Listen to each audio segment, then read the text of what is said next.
What's up, Brandon? Not much, man. How have you been since you've been back? Good. It was so awesome to hang out with you. Just in case I forget to say that. It was awesome hanging out with you too, man. It was a great time. Yeah, I wish we had more times like that. Like I said, I don't have very many people to hang out with here that I can fluently understand. So it's always good to have a fellow companion American. some of those things we did were pretty memorable, I gotta say. Yeah, I went and talked to Shigeko yesterday, actually, at Disc 5. Hey, we are live, so I don't know if there's anything you don't want to say.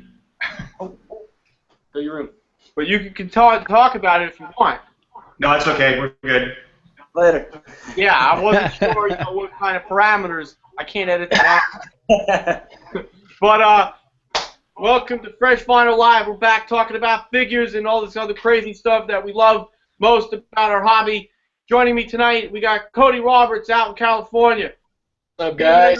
Go up in Seattle. James Hale down in, North Carolina? Yep. All right, I got that right. John Stanowski of Kaiju Addicts down in Philly. John D. Bumpus, he runs, I pronounced it the wrong way last time, Screong. That was very anticlimactic. Thank you, sir. I know, because yeah. John D. Bumpus out in, Tennessee, right? Yep, holla. He runs Screonk, so if you haven't checked out Screonk, check out Screonk. We got Samson West and his mom over his shoulder down in Georgia. Can't have Samson West without Mama West. We got Brandon out there in Japan, all the way across the world. Fresh Vinyl going worldwide. Bam! And I'm Rich Iso. Thank you for joining us tonight. Boom! That's what's up. Sam, wait, where'd your mom go, Sam? Aww. Oh. We can't hear Sam tonight. What's up with that? I can hear him. You can hear him? Oh no, Sam, you're muted. I can't hear him. Sam, figure that out. All right. So in the meantime, while Sam's you muted yourself. While he's figuring it out, we're gonna be going over figures. There he is. We're gonna be doing figures. It's been a while since we talked nothing but figures. You know, we've done some Godzilla 2014 movie stuff. We've done G-Fest stuff. So now we're getting back to the nitty-gritty of why we're here. It's all about fresh vinyl and figures. We're going to be talking about the gigantic burning Godzilla. If you didn't notice, he's standing right here. We're going to be talking about the X Plus 25 centimeter King Ghidorah that's finally coming out. It's been like years in the making. Finally coming out. We'll go into details about that in a little bit, and then we're going to talk about a few Gamma figures for 25 centimeter 96, 30 centimeters 1967, right, Cody? Yep, exactly. And then we're going to talk about the diamond stuff, and we'll speculate what's going to come out of the Comic-Con in October in New York. We're supposed to get some breaking news, and then we'll go from there. So that's pretty much the lineup. Make sure you leave your comments, questions on the YouTube channel comment section. I will be monitoring that as best as I can to answer questions and whatnot. So remember, there is like a 15-second delay or so. So we'll do our best to get that. So, and that's the rundown. Anybody want to put anything before we get going? I think you look really hot tonight, Richard. That's Samson. No. I do want to say, out of all of us stellar-looking sons of bitches, yes, I'm sorry, it's 10 o'clock. It's time for me to put the kids to bed and bust out the house. Samson West does look great with that beard, by the way. You really look stellar. There's been people sending emails to all of us wondering, like, did Samson West die? Like, where's Samson West at? I heard there was a search party that went to Georgia, but somehow they missed you. I had to leave, man. This thing takes a lot of dedication to work on. I had to, totally subdue myself and get away from everything. This stash alone took me 15 days of concentration. I pushed as hard as I could, and here it is in all of its glory. I feel like a lot of people say that before prison, Sam. I feel like the next step is prison. Yeah, That's really sad, Samson. I can grow mine in like 48 hours. 48 hours. I mean, this is only about 3 weeks worth, and it's pretty thick already. But I'm shooting for the Kyle Yount epic beard deal again. So. His beard, it's trimmed down so much since G-Fest. When I saw him last weekend, it was really, really short. Oh, look at that. Sorry, Echo.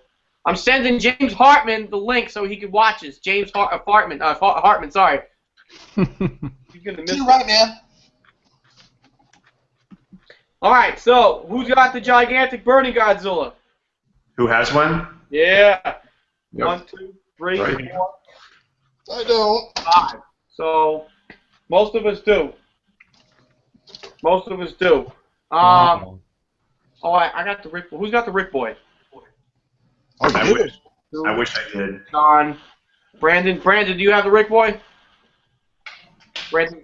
No, I think he has the regular. All right. All right. So the figure what we'll do, we'll go like we normally do. You know, we'll start with Cody and work our way down. You know, David, James, John, et cetera, et cetera. But figure a lot of us were waiting for all summer long. Now we all have it, and now we're going to talk about it. So I'm not going to steal any thunder here. Cody, take it away. Opinions, thoughts, questions, concerns. Well, I mean, it's a big son of a bitch. You know, I pulled that thing out of the box. What more can you say on that? I mean, you know, it's an amazing figure. The thing I like the most about it is the size. I'm not a big fan on the stylized look. I really wish X Plus would do a gigantic screen accurate figure, and I'm hoping maybe they will for maybe one of the Showa Godzillas or something that I know they're planning on doing. The smell is intense. It looks mean as hell. I mean, I you know, like I said, I'm not a big fan of the stylized, but it does look mean, and it's a great figure. Do I like it better than the GMK? I don't know. I'm on the fence. You know, I have the GMK sitting next to it, and you know, one day I walk in and I like the Burning Godzilla, and then the next day I like the GMK. So probably one of the best figures that's come out this year, in my opinion. You know, so yeah, I don't know what else to say about it. So yeah, anybody else want to jump in on that? David. Yeah, my story is a little bit different. As many of you guys know, I was not really planning on getting it, and I was a little bit disappointed in the size of the head. To me, the head was a little bit too small, even for a Heisei Godzilla.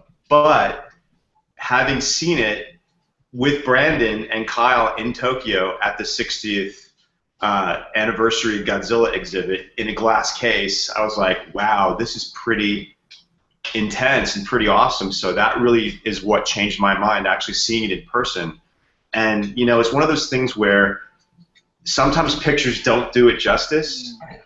And you know, a lot of people who got it early didn't take very good pictures of it, and it just didn't look that impressive until I actually saw it in person. And now that I have it, I love it, and I'm like you, Cody. I don't normally love the stylized ones, but it's stylized in a way that it's almost like a piece of art.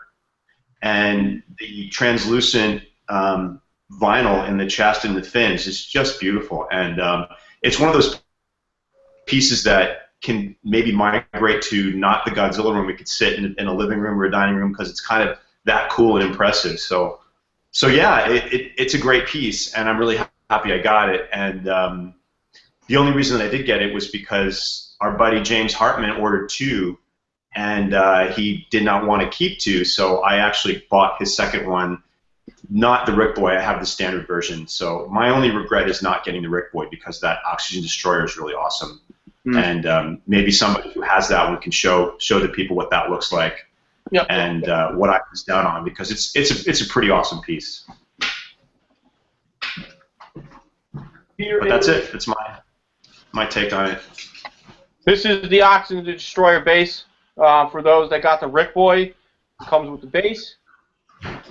Pretty awesome title on the front of that, and the Oxygen Destroyer comes out. One cool feature about this is that it's opened. Obviously, it would need to be opened because it's been sitting on the bottom of the sea floor for 40 plus years.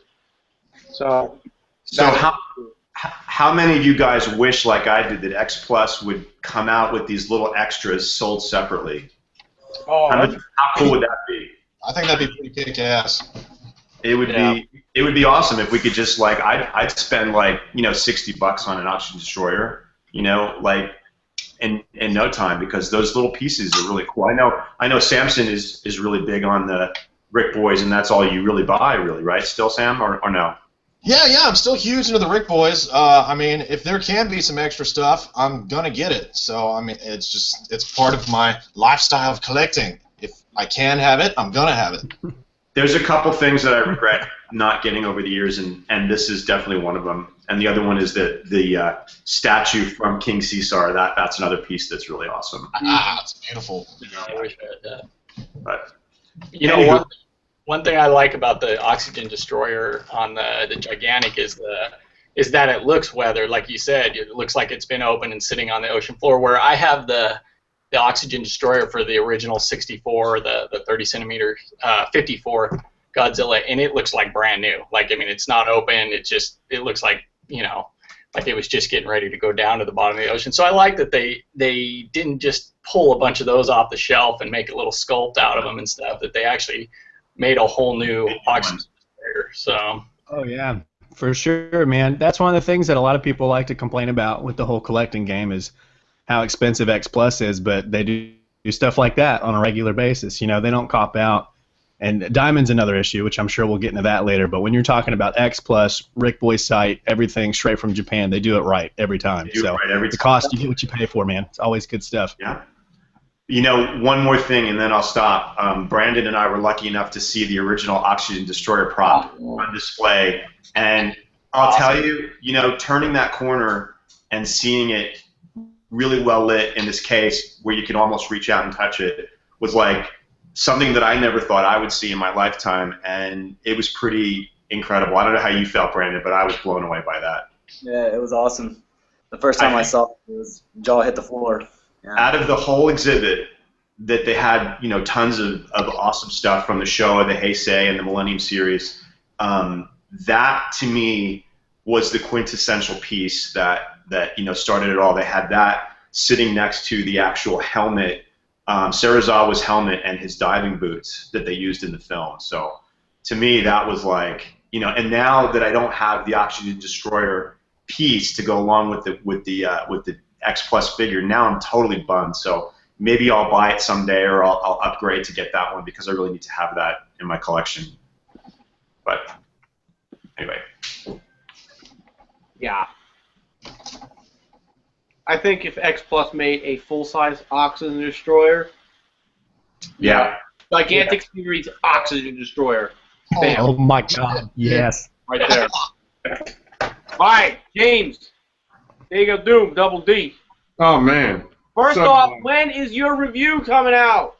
I got so much going on. I'm working on this right now. I'm under like a lot of stress, I guess. I just recently moved. You guys saw like on Facebook, so I'm still kind of unpacking, get everything organized because now I actually have a dedicated office to work out of, which is pretty cool. And I have a behind-the-scenes video coming up pretty soon, so you'll get to see what the behind-the-scenes was before I moved and stuff. It's a really simple setup I had, so it's pretty cool. But with this figure, I am beyond blown away. Very nice, very neat, and very cool. Cannot describe how amazing this figure is to me. I mean, I'm really blown away by this. I just, every time I see it, I just start smiling big time. I mean, I really love this figure to death. And honestly, this makes me kind of reconsider, our Monstars burning Godzilla, because the more I look at that, it's like, you know what I mean? It's, oh man, I really love this figure.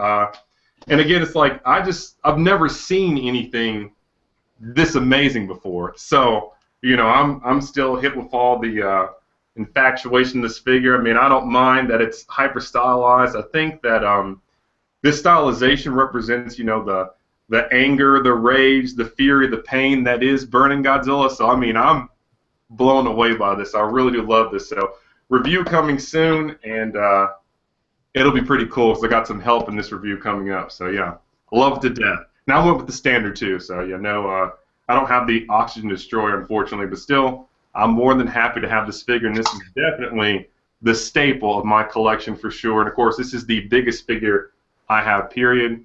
And, man, I really do love this piece, so I don't really have anything, I guess, critical to say about this at all, but I really do love it. You know, I love that picture you posted on the far side of Jupiter, and with the SH Monster Arts burning Godzilla standing next to the foot. Oh, that would be a shock in the review. You know, I'm like, I really don't, I never did that with that figure. So it wasn't until I saw that picture, I'm like, wow, like, that son bitch is really big. You know, towers over so many other figures outside of X Plus. You know, Right. you know, the 30 centimeters, you know, they kind of creep up on them, but, you know, nowhere near. But, like, as far as SH Monster Arts and Bandai's go, woo! Really, that picture really set into perspective how big this figure is. So I love that picture. Yeah, definitely. So you heard it. Diego Doom's gigantic series Burning Godzilla review coming soon to a screen near you. Bam! Right. And that's what's up. John from Kaiju Addict. Yo, most of what I think was said already. I originally wasn't into the whole stylized thing, even back before the GMK came out. But I changed my mind really quick when I got that, and same with the Burning Godzilla. I think it looks less stylized than GMK, and I like that. But you know, back with the small head, I think the feet are too big. But like I said in my review, it kind of looks like he's, you know, sculpted to look like what he would if you were standing in front of him. You know what I mean? He's like bigger on the bottom and smaller at the top. It's just like really dynamic. I love it. I love the like someone else said. I love the red burning parts. They just look good. They're really well done. I've never seen them done that well before. And just the way the light hits it, that, you know, it just changes color, and, you know, there's refraction and everything, and even the parts that aren't burning, like this figure is so big that the texture is like really deep all over the place. It's like, I don't know, I just love like touching it. And your photos are off the hook, John, too. I mean, that was another thing that made me want to get it too, is looking at your photos, because you really know how to make these figures look better than they actually are in some cases. And I try not to do that. I try, because there's a rule. You're supposed to light it really flat so that it looks like what, you know, it would look like in most lighting situations. But that's why I leave it towards the end of the review. That's where I go nuts. Well, it definitely pushed me over to the positive side. You know, seeing it in the way you photographed it too, and you know, actually, when you have it in front of you, the head doesn't seem as small as it does in pictures. No, like it's actually, and the teeth are really sharp too. Yeah. Well, they're probably that PUR. Yeah. Material, the same as the tongue on the GMK. That's like the wings for Ghidorah will be. I'm guessing. Well, yeah, probably the same as Mothra. Right. I think different. I think that's that'll be ABS plastic. Oh, maybe ABS, yeah. And the GMK's tongue and Burning Godzilla's teeth and probably tongue is a PUR. I don't know what all these things are, but I just remember what they're called. But that's it. Love the thing. I still don't have a place to put it. It's sitting in my photo area, and every time I need to do another review, I just like put it on the floor and then I put it back. I don't know where it's going. Mine doesn't have a home either. He can't fit on the shelf. I have no room, so he's on the floor too. You know, if mine, I display on my shelf with the tail off. The tail's not attached on mine. Not by preference, but I don't know if you have the depth for the figure without the tail on. I placed, and this is Albert Valencia from the X Plus group. If I'm pronouncing the name wrong, I'm sorry. He said, "What if you display the tail behind the figure to make it look like it's on?" So that's what I did. So the tail is off, but it's kicked sideways behind him, and it actually looks like it's on when he's up there. So, and that's how I got mine to fit instead of. So I used to have it on the floor. So just just an idea. You know. Aren't you afraid that like the ankles will start to bend without the tail on to keep everything weighted properly? That's what I was afraid of, and I'll tell you why. Because I set them up like this before I went to Seattle, before I came out, by you, David. And I left them on that top shelf, just like that, just like I have them. and I was afraid when I walked back in that I was going to see him face planted on the floor. No issue. He was up there. He stays up there. You know, I think without the tail on, that the weight is distributed pretty well, because if you look at it from profile, you know, he's got this massive back. I mean, he's even standing on this table here, and I'm jerking it around, you know, and he's not even budging. So, I mean, with his wide foot base and the weight from, you know, from him leaning a little bit forward and the dorsal plate weight on the back, I think counts very well. Yeah. So that's an idea, but I love the tail. I love that. I just can't do it. I have to have the tail on there. I completely agree. It's just I have no other options except to keep him on the floor, and that ain't gonna work. You know, but the way I have him, he's on the top shelf with my 30 centimeters next to the gigantic GMK. It works. Gets the job done. So now. Can I ask about the tail real quick with everyone? Is their tail end like nice and snug and it doesn't come out, or it does come out easily? Or because I've heard a lot of people online say it's in there and it's not coming out, but mine, you know, it'll plop right out if I pick it up. I never really tried, but it went in super easy. Yeah, mine's in there pretty snug. Mine's not really going anywhere and stuff, because I'm going to have to pull it out during our review. But yeah, it's in there snug for me. If you pull it from the towards the tip of the tail, you just push up lightly on mine, it comes out. So I find that holding it from the stomach, you know, holding the whole figure from the stomach area and the base of the tail where it sits on your shelf or floor, it doesn't come out.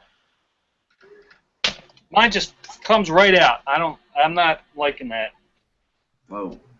Just like, well, sometimes it locks. Can you see this? Yeah. Sometimes, all right, there it goes. John, yours is just like mine. If you look at the flange too, at the top, it's like totally flat. Like it's not supposed to do that. I don't know. Yours is just like mine. It goes in and off real easy. No, mine would have to take some working on to get it off. It's on there pretty snug. That's good. So, That's really interesting. That's why I wanted to know if maybe like if I play with it or try to put it on a different way, maybe I can get it snug on the same way like yours is. It's one of those rare X Plus figures where, you know, if you like the stylized of it, which I totally changed my mind, like Cody and John, you too, I have no problems with that figure. I think they nailed it. They nailed every aspect of it. My paint job was perfect. The eyes were perfect. The teeth were perfect. I did see somebody posted a photo of his, and the tongue was a little off. I don't know who it was. Somebody from the X Plus group, I think. And you could clearly see it was a head-on picture. The tongue looked like it was slightly to one side, but as far as mine goes, and most everyone's that I've seen, they're like they nailed it. They really got all their you know what together to make this one like a really make your money's worth. Yeah. You know, I mean, it's definitely your money's worth. Yeah. Notice I didn't say the S word. I don't know. I kind of want to hear James say that word because his voice is like velvet. So James, if you could just say that word for us real fast. Say what? Shit. You know. Shit. That was wonderful. Again, what's funnier is when we all said shit at the same time. I tried so hard not to say it. Now all you blankers are saying curse words. Hey There guys. it is. I would listen to James read the phone book. I'm gonna be honest with you. I would. Thank you. Can we hear James say fantastic just once? Say what? Can we hear you say fantastic just once? Absolutely fantastic. There it is. Oh my God. Excuse me, guys. I'll be right back. James Hartman says hi. He texted me on my cellular device. So hi, James Hartman. Hey, James. Hey. Hey, guys. Hey, James, James. thanks for the gigantic burning X Plus, my friend. Bam. So I wonder on that tail issue if it's not is it an issue with the first runs like the Rick Boys, and maybe that's why it took so much longer for everyone else to get the standard. You know, Good point. I thought that some of the guys that were getting the standards, based off of some pictures in the X Plus group, it looked like the flange, if that's what we're gonna call it, from the tail, it looked a little bit longer on some of the, some of the batches that came out, but it doesn't really seem very consistent. And there's been a lot of tail issues too. I don't know if everybody's seen.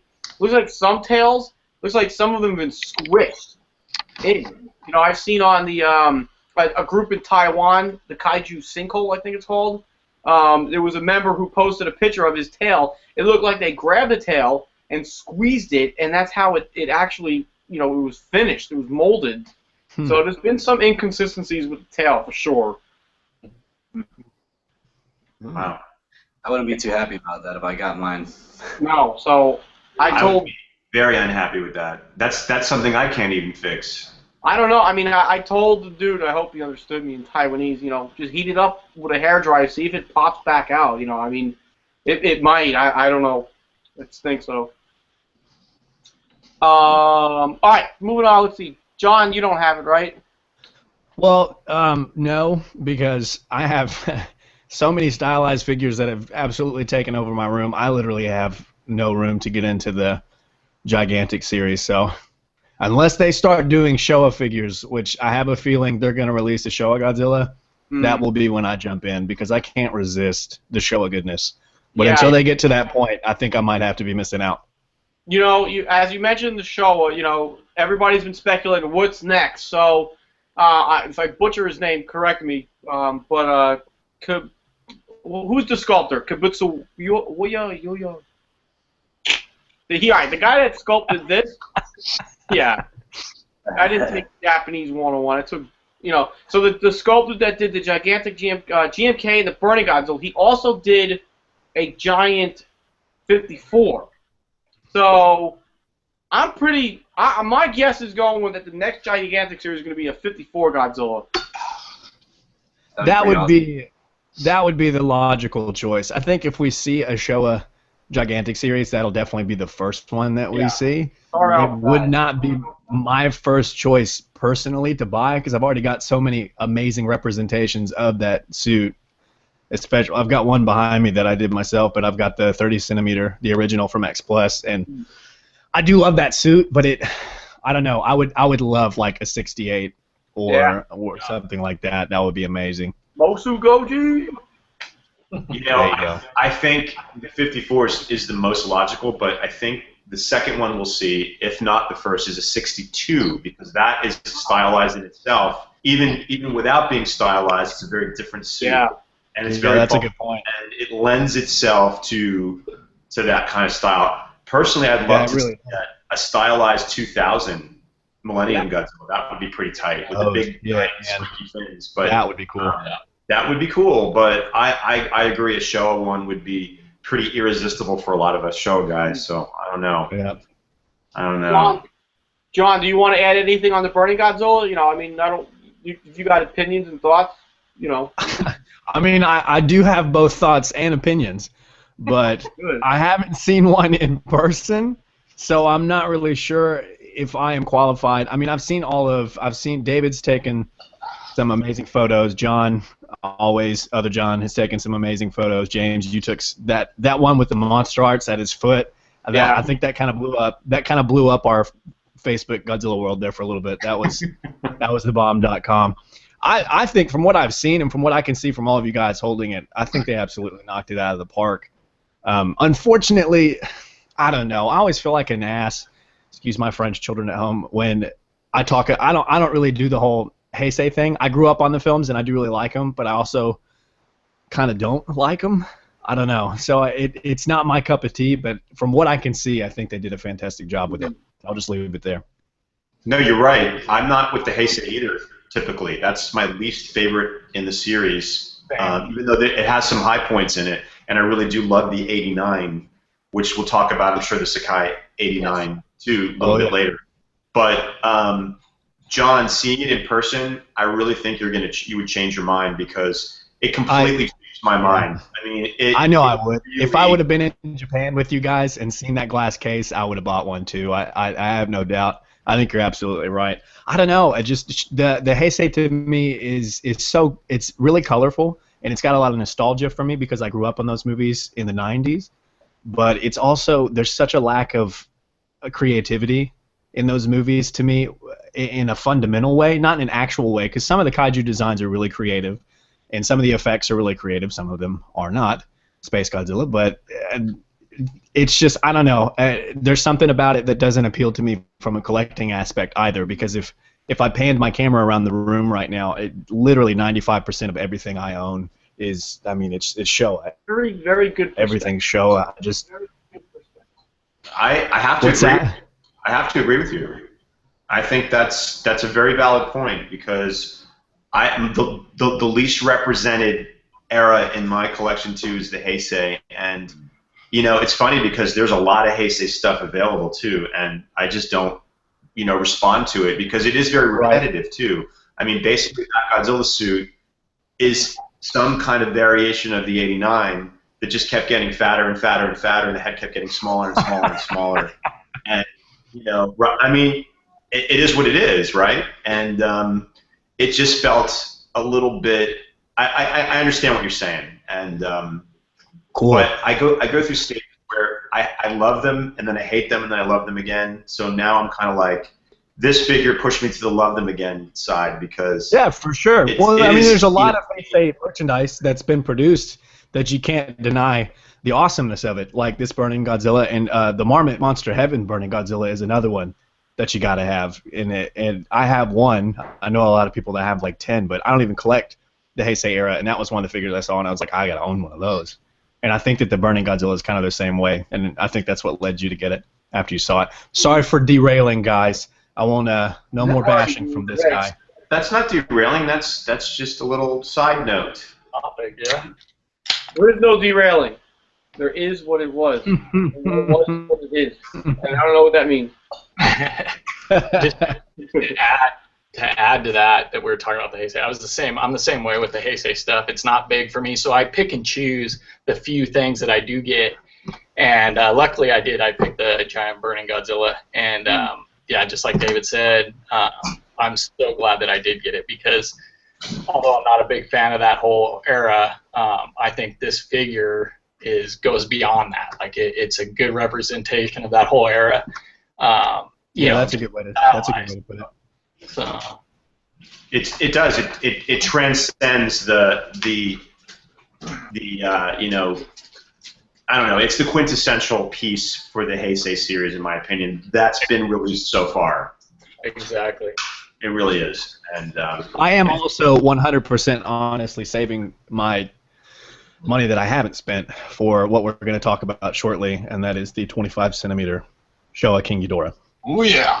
Oh. So, well, John, what do you think about the Sakai 30-centimeter X Plus 89 that's coming out? What do you think about that? The 89? I don't. I mean, the sculpt is spectacular. Everything he does is fantastic. But honestly, that is one that I will pass on. I'm not too terribly interested in it. Unfortunately, I think it's incredible. But I've gotten to a point right now, until I move, that I have so much stuff in such a limited amount of room that I'm getting really, really choosy.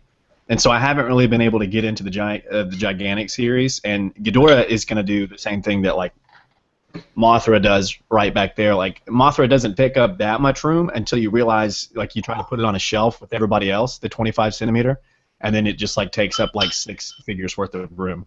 And I think that Ghidorah is going to do the same thing, and I'm probably going to end up putting him right in the middle of the coffee table in my office. So centerpiece. I think I'm getting a little choosy as far as room goes. So I think I will be passing on that one.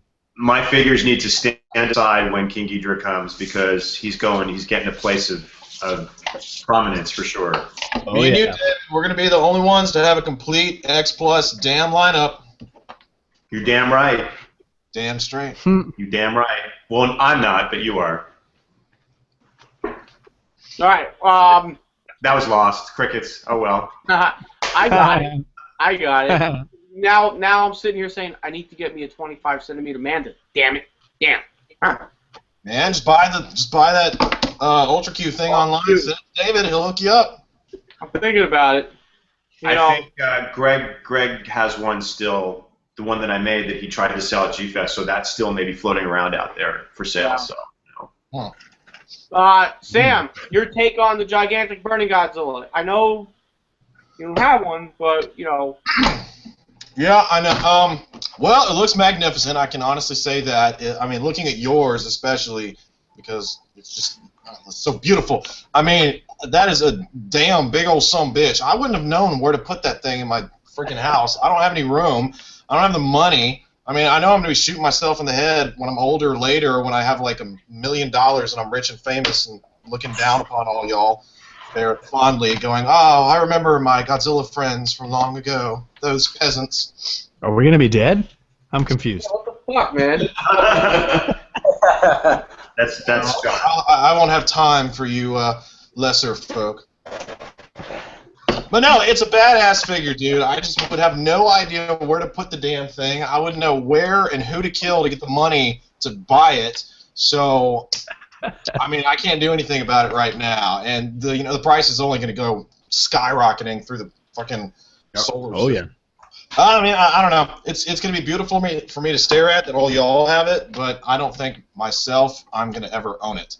And just like Mr. DeBumpus was saying, I did grow up in the 90s. I mean, I watched the Heisei films growing up, but I mean, it's not my biggest turn on. It's not the thing that gets me off the most from the Godzilla series. Gotta go show all the way.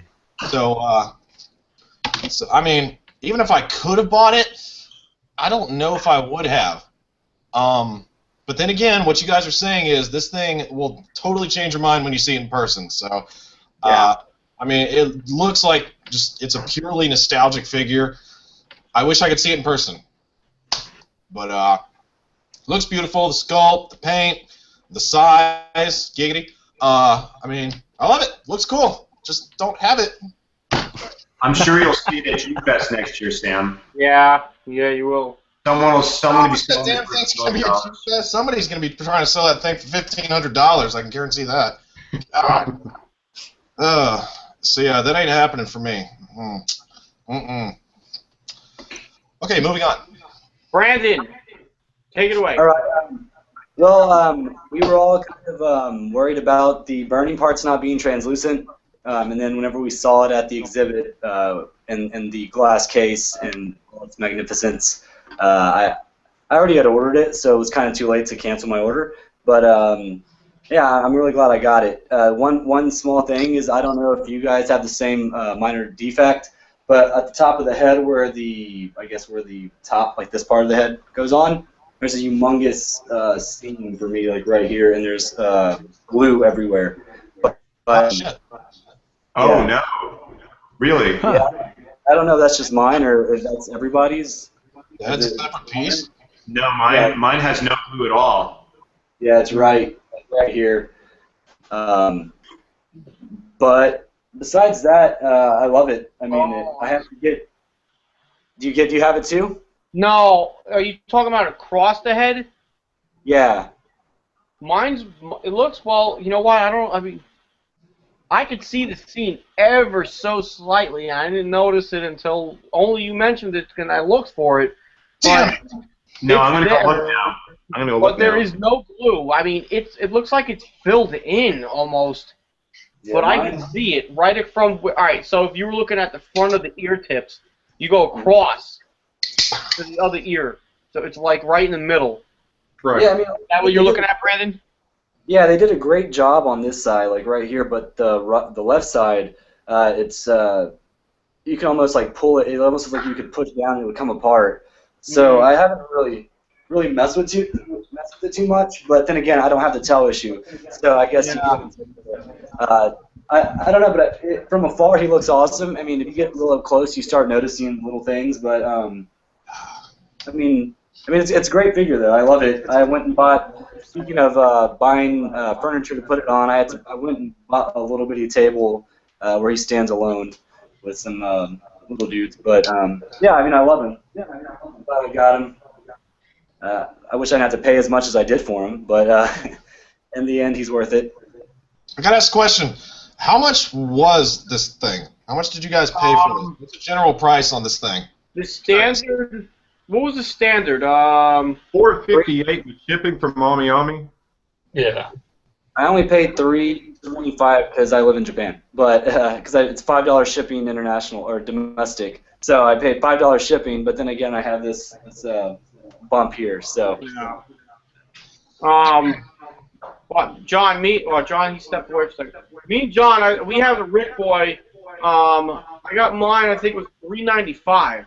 The Rick Boy before shipping. Right. Shipping is what probably fucking kicked your ass the most, right? Shipping's about $100, Sam. Shipping was I don't know. I think it might have been like 120. I forget. I can't remember. I just got mine from James Hartman, and I think total it was like $440 shipped. Yeah. Yeah. did you see that guy that ordered from Hobby Link and his shipping was $2.25? Oh God, that's because they use FedEx. The Hobby Link. Crazy. Wait, shipping was $3.25. $2.25. $2.20. Here's the thing with Hobby Link, and here's what I recommend: don't use Hobby Link, only as a last resort. But I bought my GMK off of Hobby Link at the last minute because like John was saying earlier, I wasn't really sold on the oh frig, do I really want to get into another X Plus line? We're really, the whole stylized thing, but I pulled the trigger at the last second. Went with Hobby Link, and Hobby Link, they use FedEx. They will use FedEx shipping for their first option for shipping packages, especially big packages. So FedEx from Japan, it's stupid money. Yeah, my buddy Daimajin, I always pronounce it wrong. Daimajin. How am I pronouncing that wrong? Am I pronouncing it wrong? Daimajin. Kaiju, James Bond, Radioactive Toys. He actually, oh crap, I don't know if I was supposed to say his name, but whatever. He told me, if you just message them and tell them you want to use EMS. Actually, yeah, a couple people just message Hobby Link Japan, tell them you want to use EMS, and bam, you're good to go. But I don't know why they want to use FedEx. It's stupid. Yeah. So. More like fed up. Yeah, totally fed up. I mean. I use EMS for everything. Everything that gets shipped to me. It's the only way to go. Has always been EMS. I didn't even know you could FedEx something from Japan. Yeah. Yes, extremely magical shipping. Exactly. Yeah, that's right. That's right. That's right. I have to agree, Sam. All right, let's see. So I'm gonna throw in my 2 cents. I really can't add much to this. If I remember back to when Kyle, and I wish Kyle was here because when he went to X Plus HQ in October, November last year, they were talking about the Gigantic series, and they said they want to bring figures to the Gigantic line that express power, that express, a monster like Godzilla in his most powerful, form. And with the GMK, with the Burning Godzilla, they totally nailed it out of the park. Like John was saying earlier, I wasn't really one for stylized. I became spoiled with X Plus as I started in 2013 with suit accuracy. But, woo! Man, I tell you why. When I opened up the GMK, I was like, sold! Sign me up, put me down for everyone. Damn, fresh. Hell, when you opened it, I could smell it. Yeah, man, I'm telling you.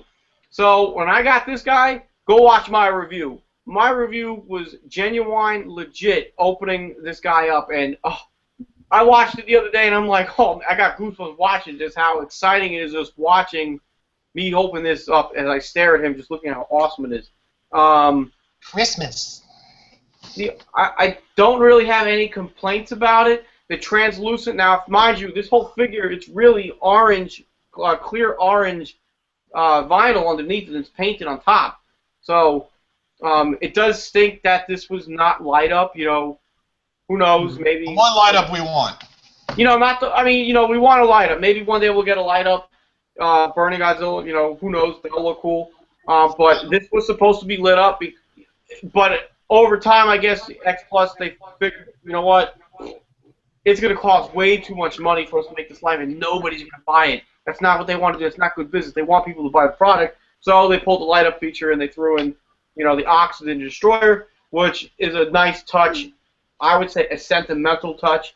I think, David, what you were saying before, Brandon, you guys seen it, to see this. It's a piece of history in our hobby. It's just something so minute. It had such a lasting effect in the first Godzilla film. So to get this as the Rick Boy, it's just, I look at it and I'm like in awe. It's like amazing. It's really, yeah, I regret it. I totally regret it. I know. Damn it. Damn. I wish everybody could have this because it's a beautiful piece. Me too. Absolutely. But I really can't add much more. The figure's beautiful. I really love the teeth because they're just sitting profile to me, and the teeth are just amazing. You gotta be. Those are pretty sharp, so be careful with those. So that's it. I'm not gonna ramble on. I mean, we can sit here and talk about this figure all night long. Anybody want to add anything else about it before we move on? His eyes look killer, man. They do, man. They do. Yeah, the eyes are great. They nailed the eyes, and they just nailed everything on this one. So if the rest of the gigantic series are going to be similar to this one, I mean, we can expect some pretty spectacular pieces. Question, since you probably can't really see it through the webcam, do the eyeballs have are they all like red and veiny and shit, or are they just like solid color? No. They're solid color. Yeah, they're solid. You have, the red, whatever. I'm not a scientist or. The red main part of the eye. Red ball. And you got your black rings and yellow pupils. Those look good. So they're really deep red tick marks around the thing called the irises. There you go. I knew it was like some gamma-related shit. And if you look really, really close, you can faintly see him. It looks great, though. How would you guys feel if, we'll say, a couple of years down the road, they release the same sculpt and maybe a meltdown version, just a straight translucent, or would you guys prefer a totally different sculpt of maybe Godzilla actually melting down? Wait. But I figured it's some kind of bizarre Wonderfest exclusive at that point, right? Are you talking about like something like in this paint scheme? Like meltdown? Yeah, the ones to your left behind you. Oh, all red. Yeah. Ooh. Yeah, I think he's talking like the vinyl no paint. Yeah, like, I would totally actual meltdown. I totally get it. What do you think? Maybe you prefer a different sculpt, or this sculpt be fine? Just this is years down the road, or something like that, because it's not top up this much money back to back. I don't want to be a crazy exclusive either, but it probably wouldn't. You say different sculpt. There's one sculpt. If it was going to be a meltdown, I would love to see it. It sounds kind of morbid, but I would really love to see a sculpt in Godzilla's last roar, just before his heart bursts. He's in you start seeing his skeleton breaking through. He's in the last roar of skins decaying and shit. That would be really cool. That does raise a good point. There's a lot of really good Godzilla skeleton kits out there, but if X Plus Gigantic Series did a Godzilla skeleton, I would be all up on that. I'd be all on that too. Well, you guys saw the skeleton that was in this book. I don't know if you can see the cover or not. The modeling of Godzilla. This is the first time I'd seen it, so it's probably been around for a while. I think you have the wrong book, James. Wrong one? Yeah, that's the art book. Okay, yeah, my fault. Yeah, the other one. Yeah, this one. Dark one. Yes. Yeah, correct. Yeah, I saw that book. Okay, yeah. I'm sure that's been around. That'd be nice to have that one maybe or something like that, or melting away from that. I don't know. I don't want to be crazy. To answer your question, I wouldn't buy that exact sculpt with different paint or no paint on it. I think that would be redundant.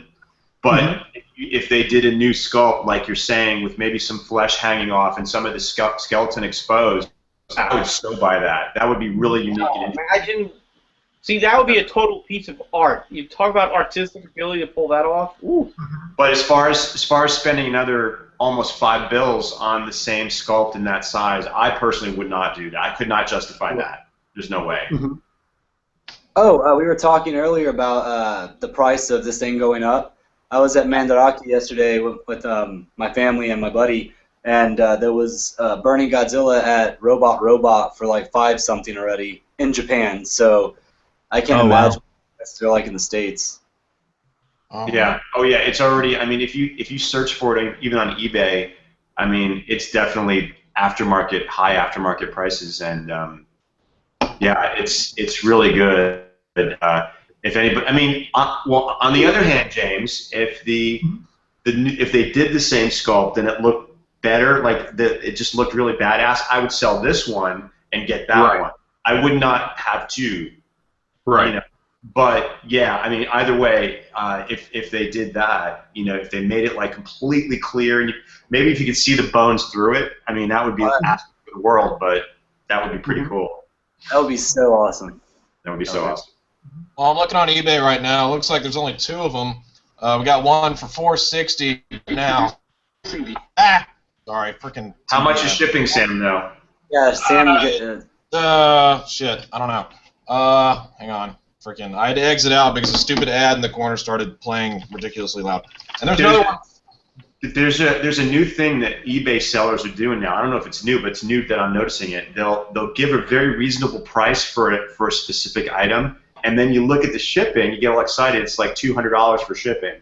Oh man, that's the oldest trick in the book. Right I don't know if there. they think we're stupid. We're not going to notice that at some point along the line, but it's like, You'd be surprised, man. I remember somebody commenting on one of the old school reviews I did on Screonk like 2 years ago in 2012, and he was so excited for one of the stylized vinyls to come out, and it came out, and he's like, yeah, I got a great deal on eBay, and then I looked at the shipping, and he had already bought it, and it was like a $50 figure, and the shipping was $186. I'll never forget that.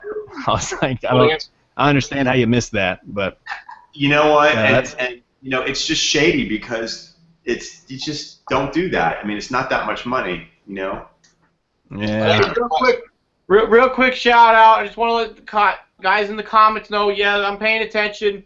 Godzilla Toy Room. What's up, dude? What's up? That's what's up. Sorry. Yeah. Rich. On the Godzilla, nobody, since we've been getting them, nobody's been able to do their own custom light up, huh? I haven't seen anybody light it up like like Chris Dunaway or anything like that yet, huh? There's a guy actually who does awesome light up kit. Well, here's the problem. Here's the problem with these. Maybe it's not a problem. I don't know. I think it was insulation on how they were going to try to make this light up. Is if you pull the tail off and you look up inside, you can't see any of the orange vinyl, as we see on the outside. So there's a double wall on the inside. John, me and you were talking about this, when we first got it. So there's a double wall up in here, that is housing between the legs, chest, and most, the stomach area. So the only way you're going to be able to rig this up with some light feature, you're going to have to find a way to cut the housing on the inside out. Or make a hole or some crazy concoction. Christian's out there. Chris Dunaway, if you're watching, dude. John, go ahead. What are you gonna say?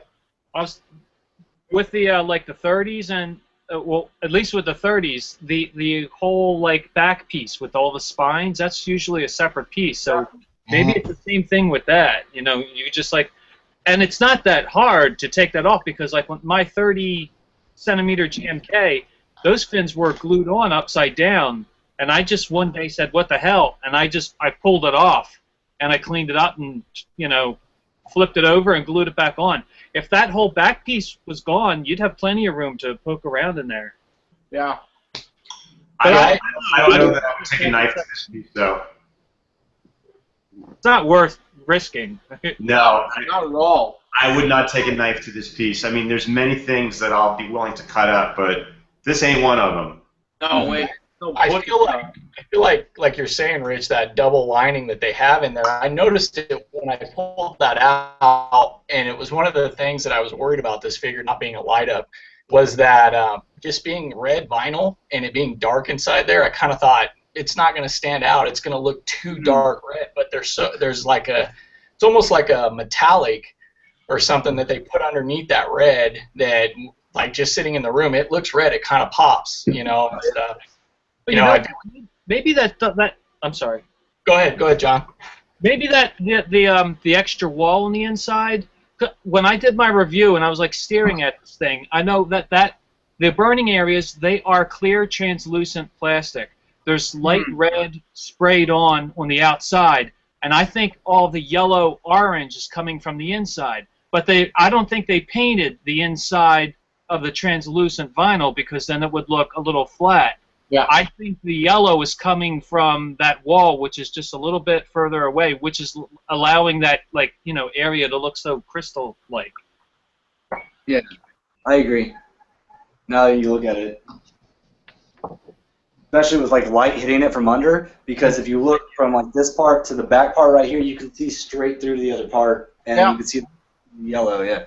Light does pass through, just like the legs, the thighs, the chest, but just like the dorsal plate, so you can see through them. I don't know. Maybe. The dorsal plate is so rad too. Oh my gosh. Yeah. The light-up gimmicks have sort of lost their charm for me, to be quite honest, because I have a few of the light-up gimmicks, and the amount of times that I've actually lit them up, I think I lit them up to take a photograph or two, and I don't think I've done it since, because the Gigon, you got to rip his head off to get in there, and it's not worth screwing up that vinyl, putting it back in and back out. So I think I only lit up the Gigon twice, and I'm not going to do it. The Baragon, the crawling Baragon's horn lights up. I did that a couple times. You got to take his head off to do it. You had the Rick Boy of that? Yeah, I do. Oh, I hate you so much. So the only one that I've done more than several times on occasion is the Light Up 64 closed mount, because that plug is pretty convenient. I actually like that little plug. Oh, I saw that in person at Rich's house. The 64 with the closed mouth. The Rick it's so cool. I've said this numerous times. As far as I'm concerned, the 64 Rick Boy set the standard for light-up features, and nothing's come close to even replicating anything as awesome as that. The 2000, that's probably the runner-up, but the 64, bam, take the cake. 64 is badass too, is because the fins on that one are actually blue. You have the light-ups on everything else, and they're white. And it just doesn't look good. I mean, I don't know. And then again, I'm off track. No, it's okay to get off track. It's good. We got, you know what? We'll run out of something to talk about, then we got a problem. So, you sit here and talk about the goddamn fireworks, and I'm here outside my window here. The motorcycles are really annoying. Nobody wants to hear about that shit. We can talk about. All right, so we'll talk about some more light-up feature stuff later with the Rick Boy 89. But let's move on to what we've been waiting for. Aside from this all summer, but we've been waiting for this figure much longer than the Gigantic Series figure before we even knew Gigantic Series existed. 25cm King Ghidorah. Fam, really, Sam, and I'm gonna say this to everybody else. Sam, me and you, we were FaceTiming. We were throwing down some beers or some shit back. It was right after G-Fest. So this is a true story. It's like E2 Hollywood story right here. So we were sitting right here. I was talking on Facebook. I don't know who I was talking to, but me and Sam were FaceTiming, and one of my buddies from Taiwan posted a tweet from the Rick Boy Twitter. They posted the first pictures. We've all seen them now. They posted the first few pictures from Wonderfest in Japan, the table they had set up with King Ghidorah. So I fucking jotted down real quick on FreshVinylHQ.com. And I spread that shit, I posted it everywhere to get so everybody can know. But holy shit, Sam, I don't know if you remember, but I was like, oh my god. Dude. Oh my god. He was freaking out, and I was like, what's going on? What the fuck, dude? On the other side of this fresh wall over here, she was like, what's wrong? I'm like, babe, you don't know what just happened. And I'm like, oh my god. I'm not lying. I was like, oh my god. And Sam was like, what? I'm like, dude, King Ghidorah. I'm like, huh? King Ghidorah what? It's like, fucking X Plus King Ghidorah, man. And then I was like, shit, now. Never forget that moment. I mean, this is seriously a moment, that we've all been waiting for. All right, X Plus, but I mean, this is the figure we all want. This is the figure that everybody's gonna want. That's what we've all been after ever since X Plus started making these amazing sculpts. So I mean, yeah, I mean, let's go back to the beginning. So before, all right, so let's go back to September, October 2013. You know, everybody's wondering, when are they going to release King Ghidorah? When? Nobody had any answer. It was nothing. Kyle goes to Japan. He goes to X Plus HQ. He sits down with X Plus Associates, and they tell him soon, you know, or that they're working on it. You know, and if you check out his video, go to Kaiju Cast on YouTube. Kyle has an awesome, lengthy interview with the X Plus gentleman at their HQ in Osaka, and I think the biggest obstacle was, just from my guesstimate so far, is that they were trying to find a way to get the wings where they were sturdy, they would not droop, and find balance for the figure. You know, I believe that they did not want the figure to be unbalanced or start drooping. Maybe they were, I'm hoping they were paying attention to our 25 centimeter Rodan issues. Yeah. Baran issues. What other issues? You know, 30 centimeter Rodan.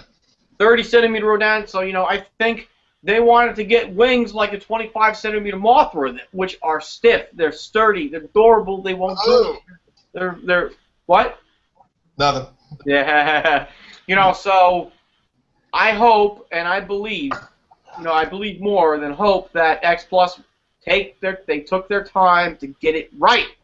So we went from October, November 2013 all the way to July, literally days after G-Fest 21, and then bam, they reveal the 25 centimeter Toho Large Monster Series X Plus King Ghidorah, which is now slated to come out December 2014. Now, it might be early December, it might be late December, early January, pending if there's no delays. How do I know this?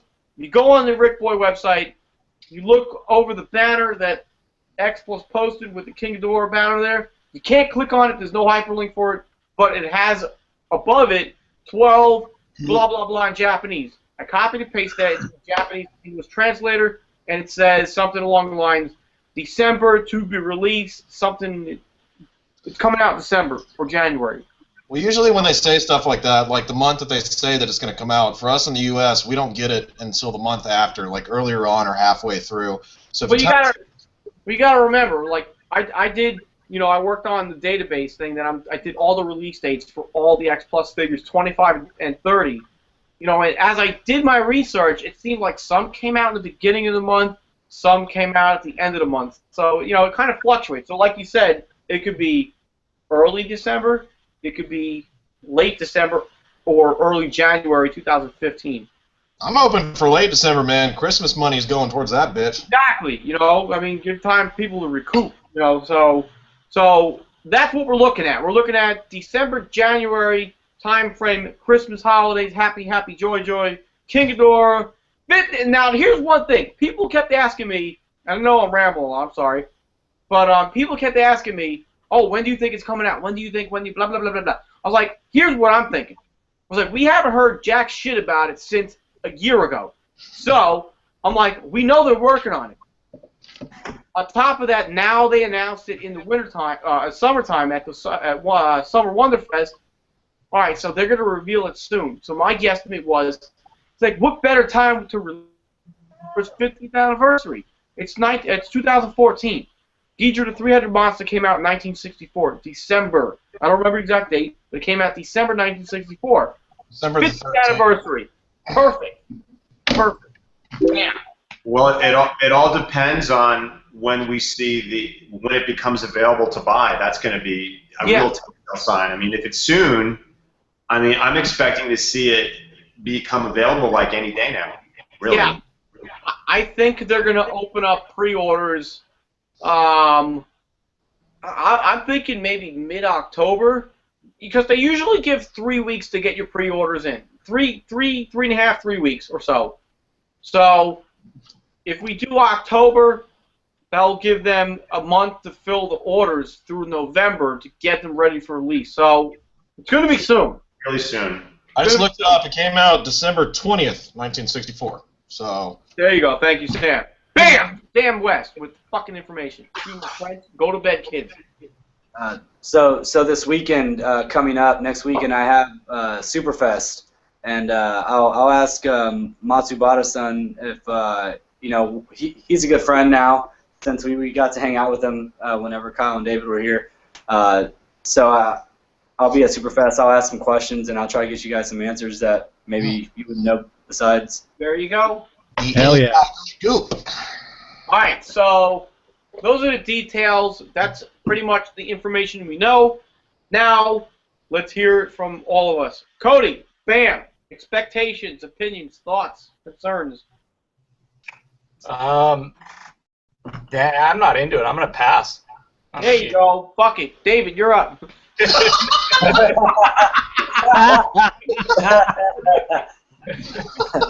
Oh, man. Cody, go ahead. No, Cody's going to talk about it. Yes, Cody, go ahead. No, I mean, shit. I mean, what more can you say? It's a Showa King Ghidorah. I mean, Yeah, buddy. It's thank God I've discovered X Plus at this point. You know what I mean? And I've been able to. I wasn't even gonna get any 25 centimeters. I was all about the 30. And then when I found out that they were working on a 25, I thought, oh crap, I'm gonna have to start getting some 25. So luckily I built up my 25 collection for all the figures that I wanted. So now this is it. This is like basically my holy grail of 25 centimeters. So I'm pumped. I can't wait to get it. I think coming out around Christmas time is just perfect for me. I mean, my own personal Christmas gift, right? I mean, it doesn't get much better than that. So I'm looking forward to that. Concerns? Nah, I don't have any concerns. I think they're going to have it nailed. I mean, like Rich was saying, that seems to be perfect. They ain't going to let this figure go. I'm really, what I was going to say is they ain't going to let this figure go with any problems, I don't think. So, what I'm Hell to pay, man. my curiosity is for the Rick Boy. I wonder what the Rick feature is going to be on King Ghidorah. You know, Yes. the light up eyes to me just seems too small for that figure. You know, so I'm hoping that it'll be some kind of added feature. You know, and whatnot. So hopefully that'll be what it's going to be. The only other thing I would add is Have Cody. what's that? What feature do you wish they would do? I honestly, I'd like to see the flying saucer from Destroy All Fire Monsters. Dragon. Yes, dude. Yes. That's a very good possibility. The fire dragon and the Yeah. flying saucer. Yeah. So I think that would be pretty sweet. I don't know what else they could do. I mean, that's what it's going to be, right? It's going to be the '68 King Ghidorah, right? That's what it's. That's if you go back and look at the pictures from the Wonderfest. If you look at the little index card, it says clearly on the index card, Toho Large Monster Series in Japanese. Compare it with your 25 centimeter boxes, it matches up. But it also says 1968. Yeah. What's weird is, I'll wait till it's my turn to talk about it. Well, yeah. I mean, that's my 2 cents. So. David. Well, first of all, you guys on the East Coast saw the news before I did, and I woke up early. I forget what day of the week it was. I woke up early, put on the coffee to get ready to go, turned on the computer, and I saw all of your comments. I'm like, WTF? And then my eyes opened up, and then I'm like, no way. And then I'm like going over to the site and trying to look at the picture really closely. And boy, that woke me up more than any cup of coffee ever did. I was like, wow, finally.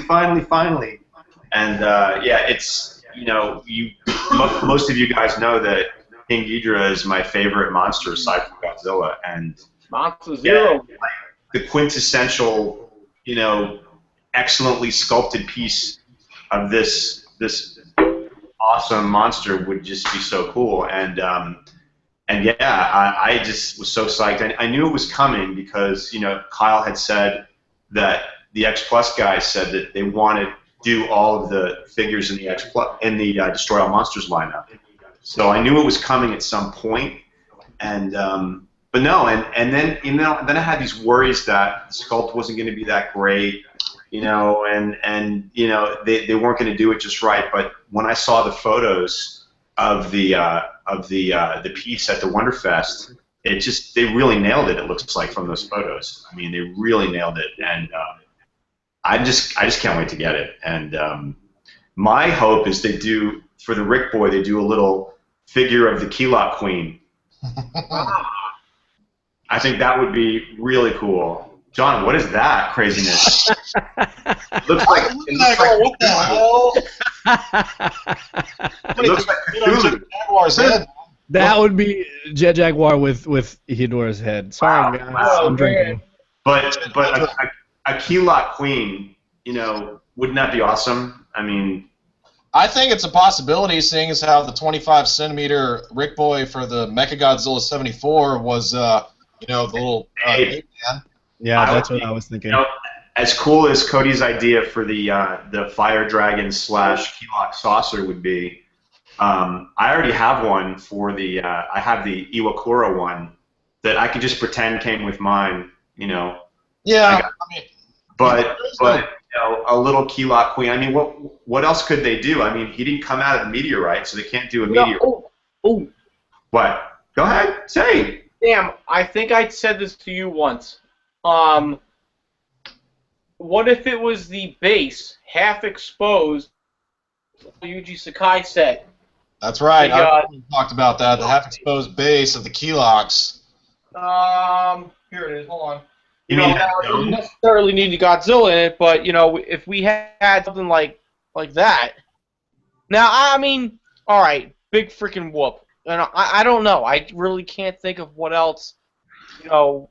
I mean, there's not much from the '68 movie that would like coincide with the Ghidorah that I can think of besides the Fire Dragon and the Keylog Queen. Yeah, so. I mean, I almost wish it was a freaking 1965 so we get the goddamn Planet X saucer. Yeah. Well, you know what else it could be? Another guess of mine is they're going to give an alternate head that has blood on it where Angulus bites down on it. Yes. That, my good sir, would be a fucking purchase. I think X Plus should be watching this right now, and they should include everything we just said. Nice. How about that? What's up? Rich, you just sounded like a member of The Sopranos when you said that. I don't know why. I don't know what you're talking about. Everybody said don't rat on your friends and keep your mouth shut. Damn. But you know, anyway, I'm going to close by saying it's probably the most anticipated X Plus figure that I've wanted to get since they've started the whole series. Oh shit, man! Me and you've been talking forever. I know that you've been wanting the damn lineup in the X Plus line. I mean, shit, you've been talking about this for so long. So I want that damn lineup, Sam. I do too. Damn it! Damn it! Damn. Anyway, who's next? James. I'm excited for it. I'll probably go with the standard version because I have a hard time getting the Rick Boys. For me personally, that might be a difficult month because I collect super robots, and Future is finally re-releasing their Shin Getter 1 in black because you guys have been following that stuff. The original Shin Getter 1, that's jumped up to over $1,000, which is ridiculous. So this is finally my chance to get one, but I'm definitely going to get both of them. But I'll be fine with the standard. But I'm pretty excited. You know, why not get it? Because I don't want to miss it, and then otherwise pay, you know, triple, quadruple the price. So I'm all in. No complaints here. Yeah, real quick, I don't want to interrupt you, but man, if you're even thinking about getting it, pick this one up because if you don't, it's going to be gone, and then this one is going to be one of the stupid prices everywhere. Right. No deal. This thing, I'm just calling it right now. By February, it's going to be at least $700. I guarantee it. Mm-hmm. Easy. Well, I already know of a couple of people that are looking to buy them and have them for G-Fest next year and sell them for $800 a pop, unfortunately. So, yeah, that's going to happen. Rather shoot myself in the head.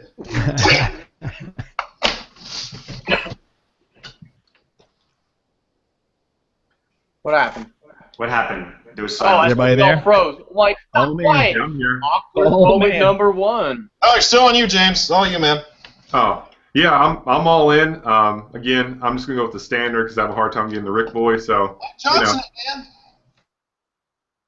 Let's go with Mike Johnson.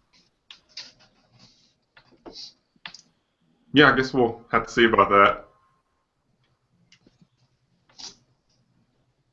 All right, somebody else talk now.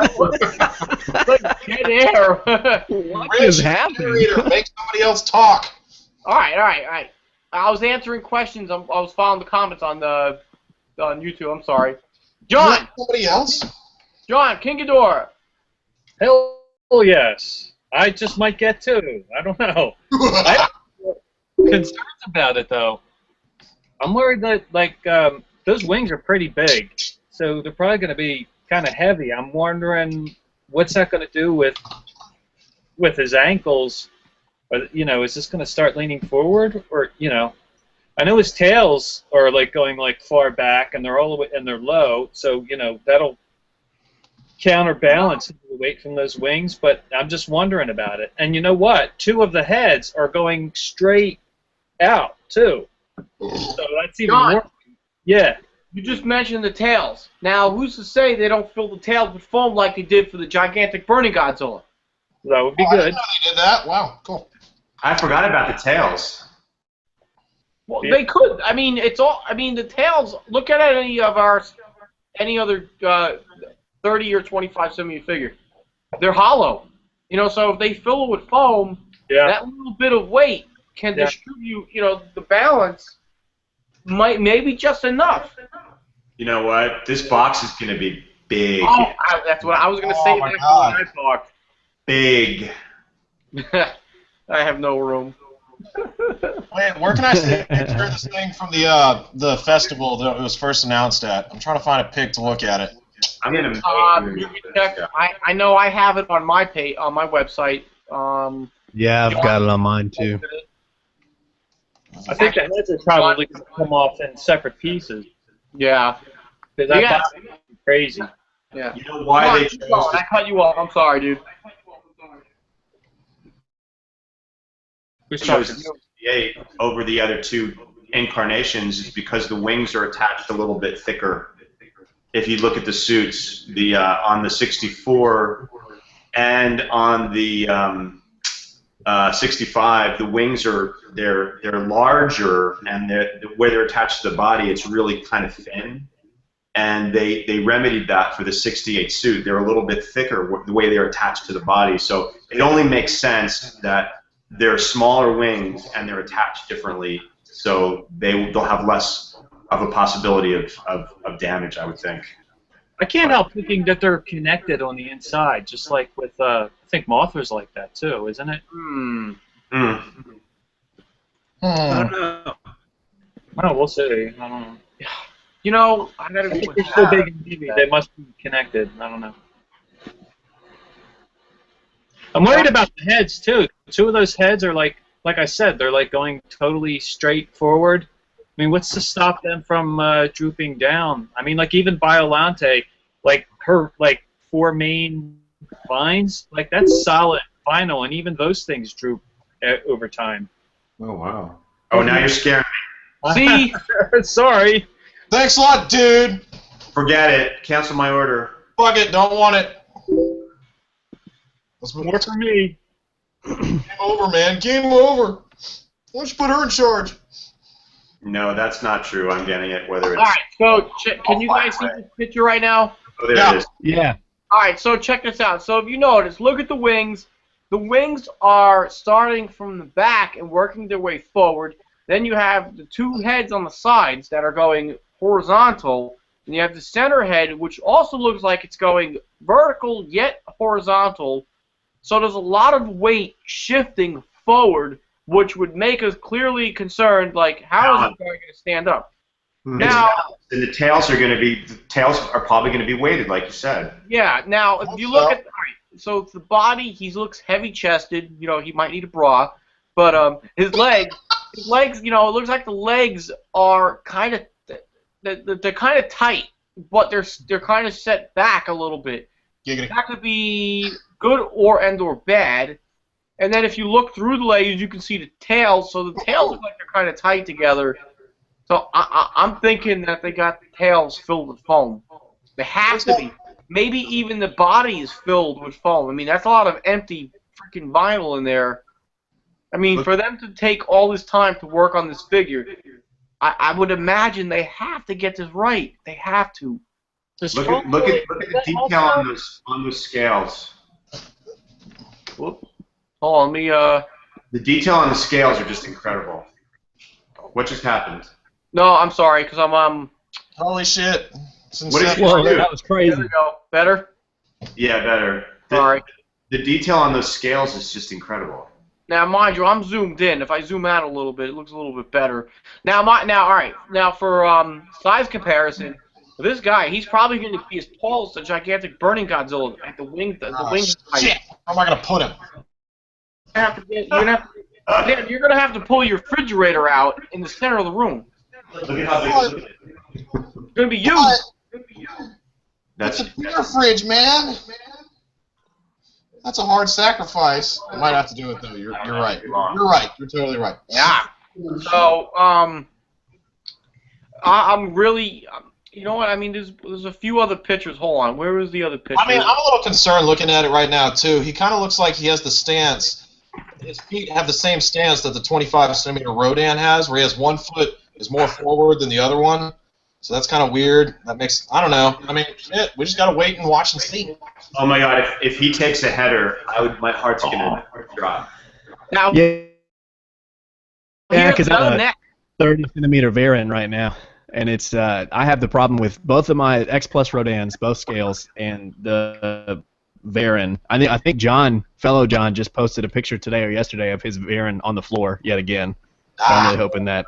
Oh, I saw that. Because mine's leaning John, forward. hold on, where did you send that to me? Oh, the scales are beautiful. It's so scary. Yeah, that's pretty kick-ass. Hold on, John just sent me the photo, a good photo. He's sending me a couple. Now, all right, you guys can see this. Oh, I never Alright, saw that one before. That's new. I haven't seen that one yet. All right, so look at the tails. You see how the tails are going? They're mostly horizontal. This is why I'm saying I think those tails are going to be filled with maybe heavy foam. So hopefully that's going to be what counterbalances. Actually, now if you look at the legs right here, that one looks like it's forward. This one looks like it's back. I just said that. Ha! All right, so John, thank you for supplying these pictures. What else you got for me here? What the hell is that? Oh, wait, what the fuck was that? What the fuck is that weird-looking worm dog thing? How do I X out of this? That's a good shot. All right, that is 10 creatures that are nearly. All right, fuck that. Whatever. All right, Oh, that looks like a fucking polar bear had sex with a... it was like that. All right, so the tails are going straight out. I'm telling you, those tails, they're gonna have to be filled with something. And they're big enough and fat enough, they look like you could put some shit out of it. Yeah, I'm telling you, if they're not filled with something, I'm gonna fill it with something just in case. Oh, that's... Hey, Wait a minute. I made a squishy soft T-shirt, and you guys took it to extremes. I never even thought nothing perverted until Jim Jenkins said it. Yeah, Jim Every Jenkins. time I wear that thing in public, people are looking at me funny. Hey, I actually had to explain my squishy soft shirt to somebody tonight who was drunk, and try being sober, explaining a squishy soft T-shirt to somebody that's drunk. It doesn't sound right at all. Well, it sounds like here in the future we're all going to have to wear T-shirts that say, if it won't stand straight, just fill it with foam. Yeah! And I, for one, am looking forward to that. Or how about this? How about this shirt? Oh, If wait, it hold on. doesn't balance, I'll fill it with something. There you go. Wait, where'd you go? What is it? What shirt? Huh? Oh, wait. Damn it, I was screen sharing. Hold on, I gotta take the screen share shit off. Oh, man, that's so cool. It's Twilight Zone. Yeah, alright, so we're not screen sharing anymore. Alright, so everybody's seen the pictures. So, Looking. where the hell were we? We were talking about the weight and balance. We were going one by one talking about the figure. Yes, that's correct. We were at John Stanowski, I think. We were all in Philadelphia. John, I do have to say, I love how you have the current releases of X Plus coming up, whether they're Diamond or X Plus Japan in the background, because you got the Burning Godzilla, you got the Mothra and Godzilla set, and you got the 64. Bam. Saying no?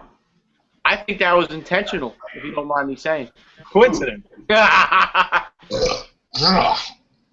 right. So we heard from John. John, you put your 2 cents in, did you, or did you not? I'm done. All right, Sam. We know. Well, you know you're getting it. You don't know where you're gonna put it. You're gonna have to build like a mobile room. My 2 cents. It's about damn time, and that's all I got to say about that. About damn time. Centerpiece. Yeah. Oh man, I can't wait to do the freaking review on that. It's gonna be like triple head. It's gonna be a triple header. Oh! Oh. So, I mean, I think that's gonna be my most exciting box day this year, aside from the Burning Godzilla, because I couldn't wait to do the video for that. I just didn't know what. Actually, just real quick, I had the whole. I really wanted Chris Cypers, Kuipers, however you pronounce it, Goji Fan 93. I really wanted to take this figure and melt him in my Burning Godzilla review. I really wanted to melt this down into a burning pile of mess, but I didn't because I didn't want to deal with setting the fire alarms off in my house. So I didn't do it. That's the only thing that stopped me. Anyways, moving on. So we were looking at the King Ghidorah pictures. If we noticed when we were looking off to the left of those pictures, there was a 30 centimeter, 28 centimeter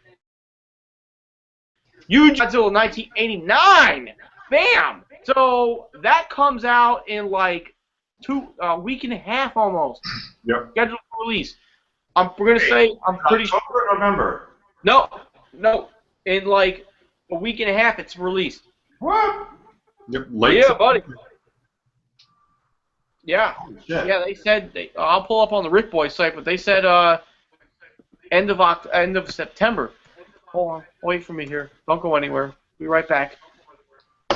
We got. John didn't get to, me and John DeBumpus didn't get to talk about Ghidorah. September. Yeah, it comes out September. Okay. So, it's going to be released in about a week and a half. So. Excuse me, Rich. I believe that Sam is a little bit butthurt that me and him didn't get to talk about Ghidorah. I even put my Giga Brain right beside me. Ooh, I thought we did. I'm sorry. I asked, and you guys said nothing. Sam grew a beard just to talk about the X Plus King Ghidorah and didn't even get to. You're fucking A. All right. All right, let's rewind real quick. All right, now, so, yeah, Ghidorah. I thought, all right, wait. John. John, kick-ass, kick-a-brain, he goes first. Oh, no. Whoa. We were talking about, no, okay. There's mine. And I feel bad backpedaling. I mean, I was just joking. No, I'm sorry. I didn't mean to. No, it's all good. We can move on. I was just going to talk about... I want to make sure we get everybody in. I really do. I want to hear your opinion. Go ahead. Exactly. It's important to us. It is. Okay. Well, then I guess I will keep drinking and talking then. Same here. Are you freaking Yingling? I mean, maybe. Frickin' what? Frickin' beer. What are you freaking? America, man. Watch. Ugh. I'm not mad about it. It's cheap and it tastes nice in my mouth. Never mind. But as far as Ghidorah goes, I haven't been this excited to receive something. Hold your thoughts. Since I last got it's right behind me, but the 25 centimeter Mothra was a holy grail for me, and that was one of the ones that I just couldn't find in Japan because I lurk on the Japanese websites like a total lurker, and just couldn't find one for a good price. And I finally saw one on eBay. A guy was selling it for $400, and I was like, that's a little bit over what you should pay for it, but I mean, it's hard to get a hold of now, so I just did it and clicked the button, and I feel like that sort of impulse is taking over already with Ghidorah, and we haven't even been able to put in pre-orders yet. Like, that's when I first saw the picture of this guy right here.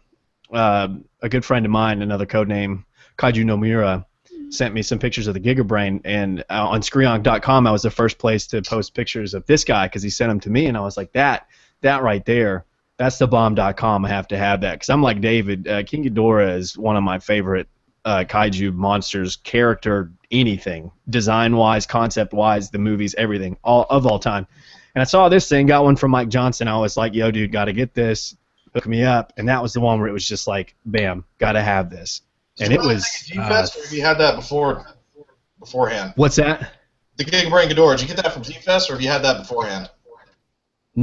No, I got him the original release, like I was just talking about. I got one through Mike Johnson and got it mailed straight to me. Nice.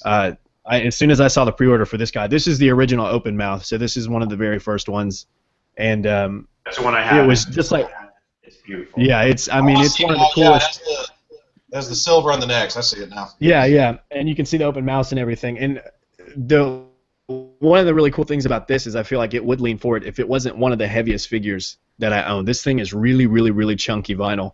And the legs, it's got a slightly stylized sculpt to it, so he's a little bit thicker. But you don't really have like the whole, because what we're talking about with the X Plus, look at Ghidorah, just how he stands, and like all of his weight is in the front. Like he stands right here on those feet, and then his wings are forward, all three necks are forward, even his chest, which those boobies are huge, like Rich said. It all leans forward. So I really do think that the concern with the tail for the X Plus is completely valid. Excuse me, because when you look at this, I mean, it's so front heavy. There's all this action, party in the front or party in the back. How's that go? Who's got a mullet? Somebody correct. The front, party in the back. Sorry, I cut that off. Yeah, there you go. See, but when James says it, it sounds like the most poetic thing you've ever heard. That was amazing. But so all this stuff going on in the front, like we were saying, I really hope that he's nice and, oh God, please don't fall. I really hope it's weighted in the back, because otherwise we will have some problems, because my Varian, I'm looking at it over on the table right now, and that one ankle that's back towards his tail, for everybody saying things like we all are with Rodan, I know for sure, but my Varian, I have him weighted down with another Godzilla's tail on his tail, or he's just going to fall forward. And Ghidorah, unfortunately, the way that he is structured as a kaiju, if he takes a face plant for one of us, I don't think he'll be able to recover.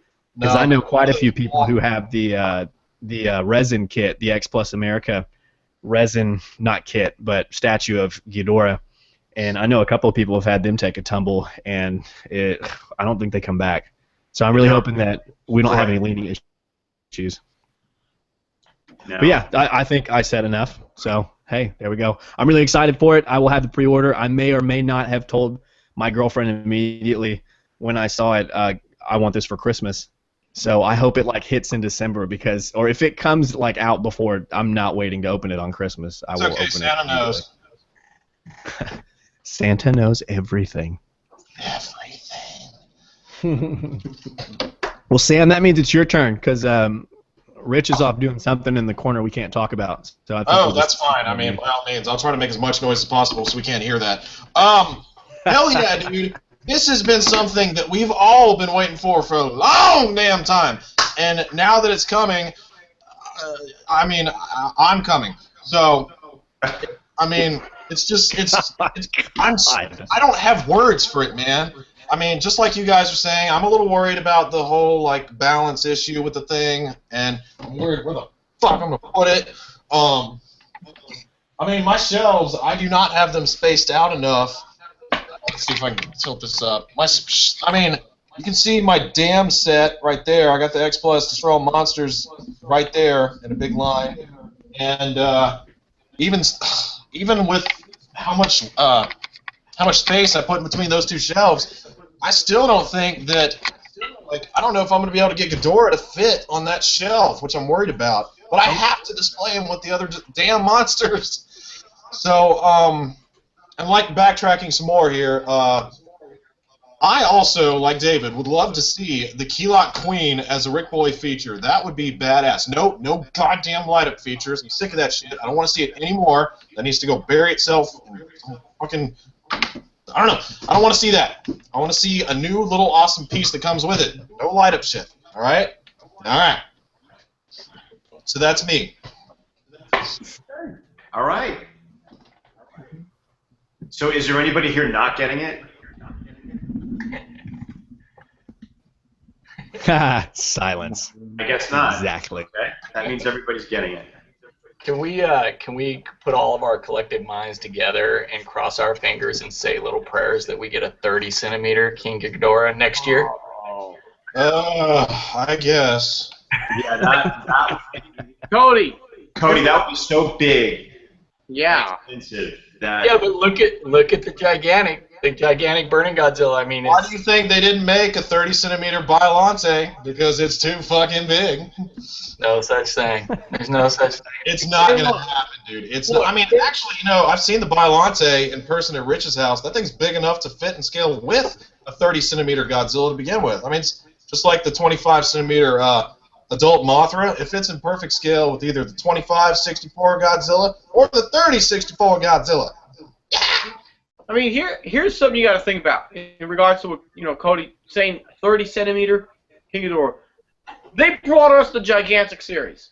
Who would have ever thought we would have had a scale bigger than the 30-centimeter scale? So I'm not so fast to write X Plus off with surprises. So you never know what they're going to do. I mean, imagine a gigantic series of fucking Biollante. Ridiculous. So now here's the one thing to think about is X Plus always makes their vinyls from previous kits. So what else is out there that's a kit from a sculptor that they use right now that they could replicate into vinyl form already pre-built? You never know. It's always a possibility. So what's Ghidorah based off of? Here's a question. I don't know this answer. Is there a 30-centimeter King Ghidorah kit out there somewhere? There is. All right. So David would know. David? Yeah, it's put out by Kaiju Freaks, and it's massive. It's massive, and if you guys look it up, just look up Kaiju Freaks 30-centimeter 64 King Ghidorah, and it's pretty big. I mean, the wings are like unbelievably large, and that it's a resin piece too. So imagine if that toppled over. Yeah. I mean, resin King Ghidorahs I think are really a bad choice because any little breeze will all those little horns are all separately glued on, and it's just they look gorgeous, but one little thing and they're on the ground and you're crying.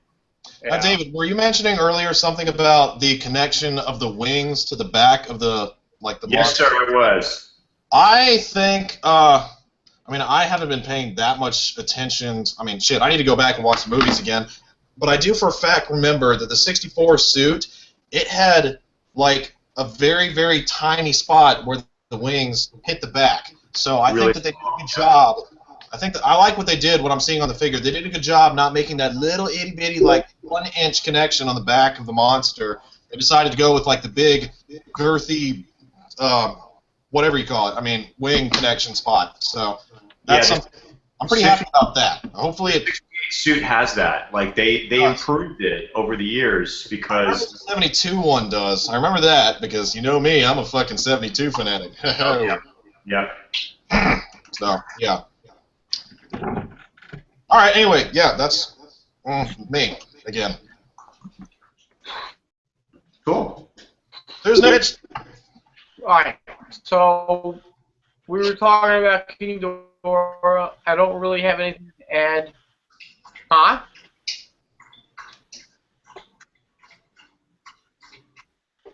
We can hear you. Check. Mic check. I think I froze. I froze for a second. We can hear you. Anyway, so I don't really have anything to add about King Ghidorah. Everything's been said.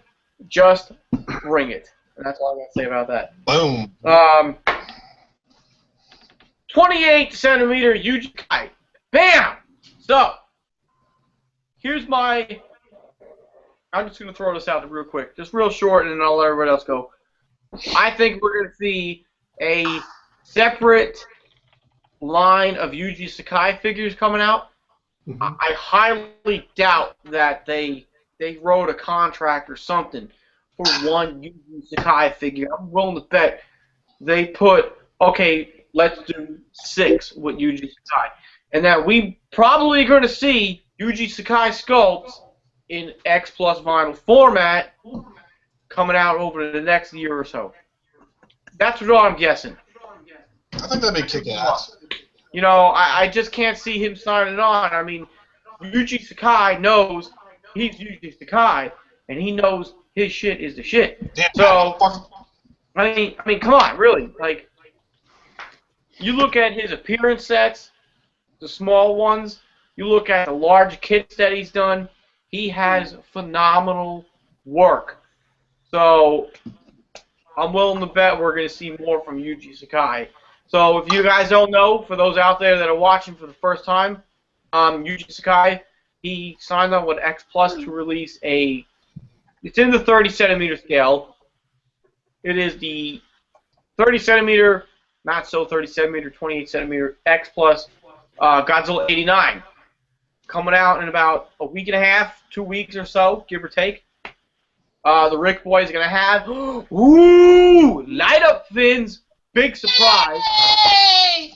Yeah, I'm getting the Rick Boy. You know what? I'm hoping. See, here's the thing about me.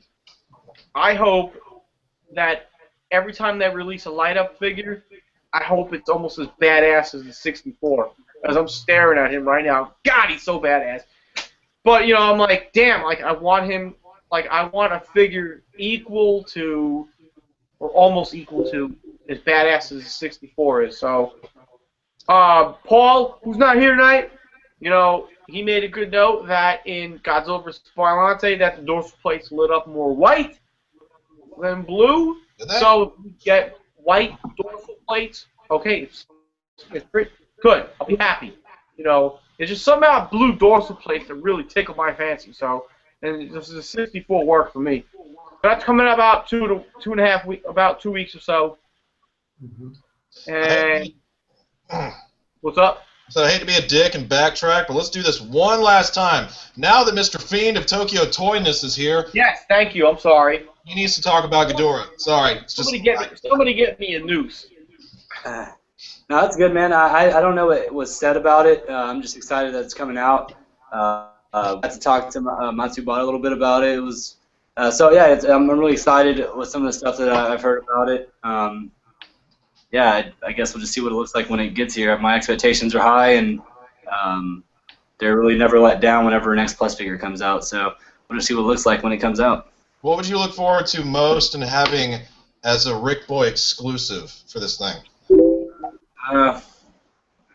Yeah, it doesn't really matter to me. I'm not going to get the Rick Boy, so you know, I don't know. I don't really care. Well, if you could, what would you prefer? Well, a lot of us were talking about how, since it's the 68 Ghidorah, it would most likely be either the Fire Dragon ship or the Keylok Queen. Mm. You don't have an opinion, do you? Nah, I don't really spend the money on the Rick Boy. If I had to go with something, I go with the Keylok Queen, I guess. I agree, man. Because I mean, wait, who was saying that they have a Fire Dragon like figure or whatever? David. David was the one. I don't know. I don't remember who said it, but Let me go get it. All right, cool. I mean, I've seen the thing in the past. I'm like, okay, that already exists. But a Keylok Queen, I don't think there's a figure of that anywhere out there. As far as yeah. So I would have more opinion if I heard what y'all were saying. My internet is just being a real jerk today, so sorry about that, guys. I keep on popping in and out. I don't mean doing that. It's all fine. We won't crucify you that bad. Daimajin come to my house and pick me up and dump me. So how'd you like that, Rich? Did you love Daimajin? You know, I'm glad you kind of just derailed a little bit, because every time I hear Daimajin, I think about Paul telling me how awesome. Hey, Sam. And there you go, David. There you go. But I think about Paul telling me passionately how awesome Daimajin trilogy is. And you know what? Maybe I'll make this a second video down the road. But oh my God, I watched the first Daimajin movie and I sat there. I'm like, this is freaking amazing. For the first time in a long, long time, I'm watching a kaiju film, or you know, in our genre, a film where human characters are the central character, and there is so much care given to them. You know, there's so much depth given to these characters. But yet they kept Daimajin so mysterious till the end. And when he came out, I'm like, oh, this dude's badass. Those movies are great. I love those movies. Who would not want to cheer for him? Like, really, if you don't want to cheer for him, stand underneath him and let him step on you.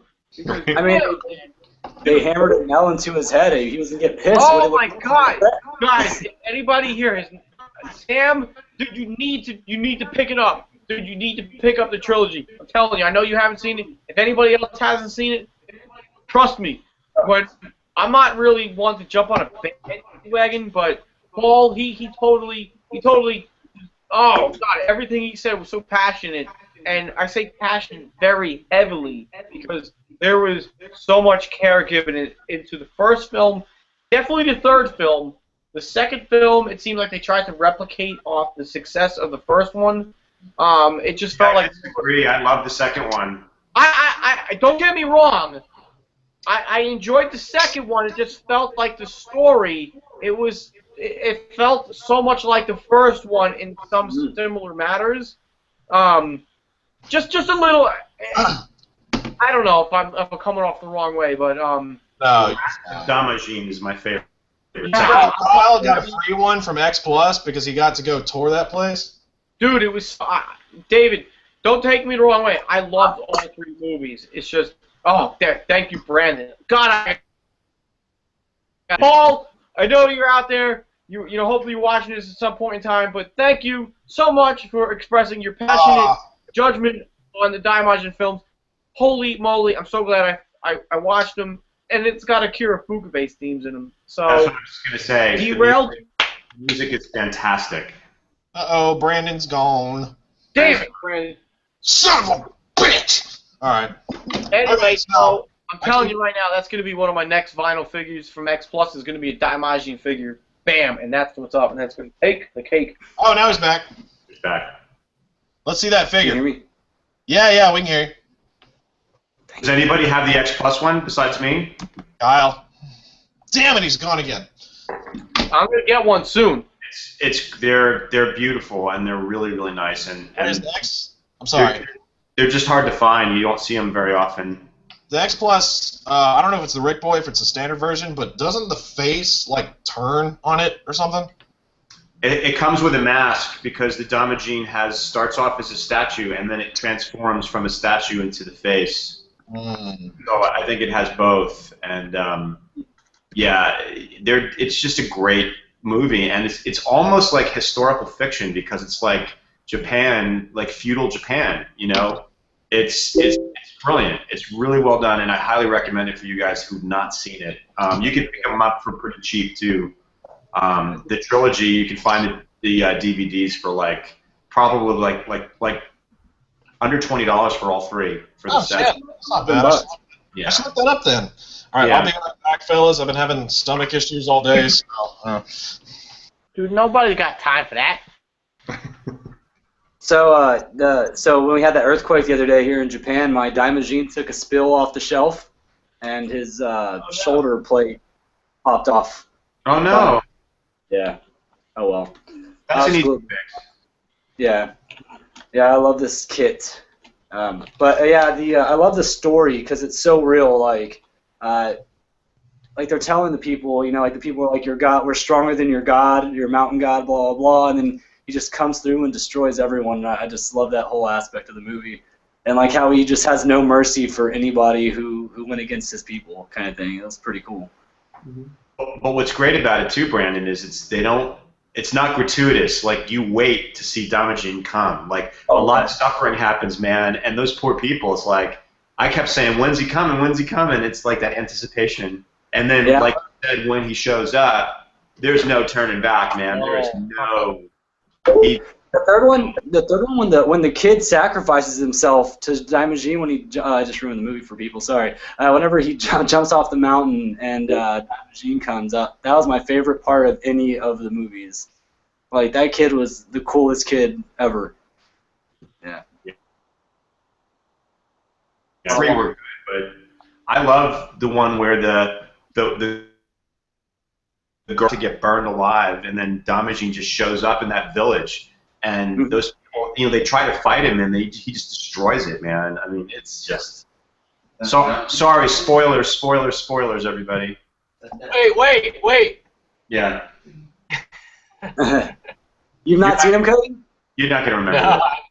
But, oh, you haven't seen him, Cody? No, I haven't seen him. Oh, they're really good, and I don't know if Oliver would like them because they're a little bit. It's not that they're bad for him to see, but they're a little slow in the beginning. Are they? I mean, there's no like monster action until quite a bit later in the movie. So You never know. My son loves Daimajin and Minya for some reason. Now Daimajin is at his top of his list. Yeah, he talks about cool little coming kid. and crushing. Yeah. That's Yeah. awesome. So maybe it's just because he's seen whenever Daimajin's coming through and stomping on the houses and temples, and I don't know. He's actually pretty scary too. It's not like there's no like comedy in those movies whatsoever. Like they're very serious. If you don't like, a lot of the fans don't like when the comedy is inserted and lightheartedness. There's none in these movies. It's pretty hardcore all the way through. So yeah, I'm a big fan of those, and those who haven't seen them, just pick them up, or watch them on demand or whatever, because they're really, really, really well done. $11 for the Blu-ray trilogy on Amazon. Really? Pick it up. Yep. That's nothing. That's nothing. Yep. I think they have special features too. I can't remember. Hold on. Yeah. Wait. Did I watch the special features? No, I don't know if I did. But I'll tell you right now. The best movie in our genre. All three movies. The best I've watched in a long time. I mean, I know we're supposed to be talking about fig whatnot, but I'm telling you, everybody out there that's viewing this, that's gonna watch this in the future, you've not seen the Daimajin trilogy. You really need to pick it up. It is a work of art. I mean, you want to talk about Japan's history. If you enjoy samurai, you want to talk about mixing that type of era with our hobby. Sure, you're not going to find no monster on monster action. It don't need it. I promise you, it don't need it. Oh, God, it's so good. Brandon, show it. Boom. No. There you go. Yeah, it does have special features, behind the scenes stuff, and interviews with the cinematographer. So I haven't seen that yet. Yeah, I gotta watch that. The first one was so amazing. Oh, it was so awesome. Now, all right, so a little more piece of history on that trilogy. It was filmed. All three movies were filmed in the same year. All three. I'm right? Do I have that right? Not sure. All right, I read not too long ago that all three were filmed in the same year. That's amazing. Now, I don't know what the budgets were for those films, but it didn't need a big budget. I mean, the movie was so focused on the characters.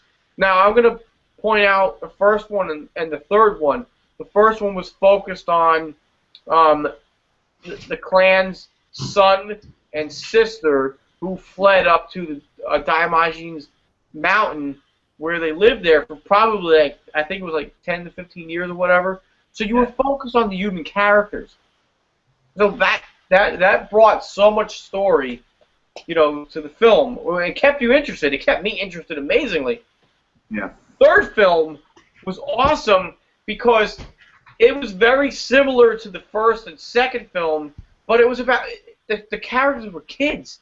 I mean, who can't relate to kids? I mean, we were all in those shoes once before. We had friends. We would go on our adventures and everything, whether through the woods or through town. But it was like, imagine being a kid and being involved in some kind of giant adventure where you're trying to save your family, you're trying to save your village, and some giant stone statue comes to your aid. It's like, wow, this is amazing. Yeah. Really, so much fun. I love the trilogy. It's great. Yeah, it's really great. Oh, I needed No, that. I want to watch him now. Me too. Yeah, I want to watch. I want to go watch him. I'm not gonna lie. I said this to Paul. Paul, you remember me saying this? But after I got done watching the first one, I was like, damn, man, like that Japanese chick in the first one who played his sister. Woo, man, she was hot. Damn. I just had to get that out, dude. She was smoking. Woo. Hey. That's all I got to say about that. I couldn't help it. I mean, I was watching it with my wife the first time. and when we went like 15 years to the future in the movie, I'm like, babe, can I have one? I'm like, please. She said no. I'm like, damn. Of course she knew I was kidding, but anyways. Dude, we have so much to cover. We've been on for like almost 2 hours, and we still have so much.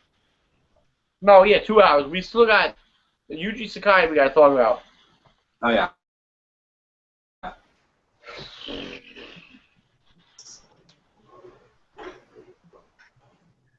All right. Cody. All right, who's getting? All right, Cody, you getting Yuji Sakai? No, I'm not getting Damn! it. Yeah. Sorry. I know. All right, Johnny.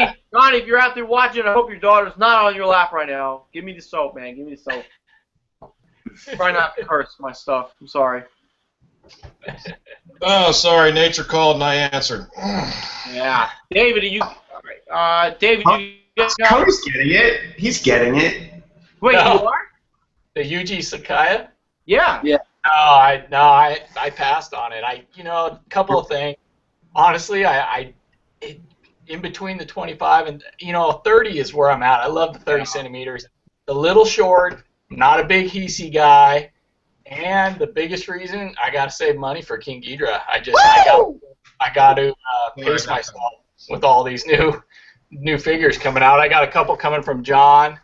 I got a big bill coming here pretty soon. So yeah, I'm just pacing myself. I had to skip on that one. So you really are passing on it.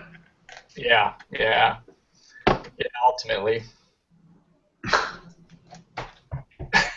God, everyone sounds so defeated. Jenkins teasing me. Damn, Jim Jenkins.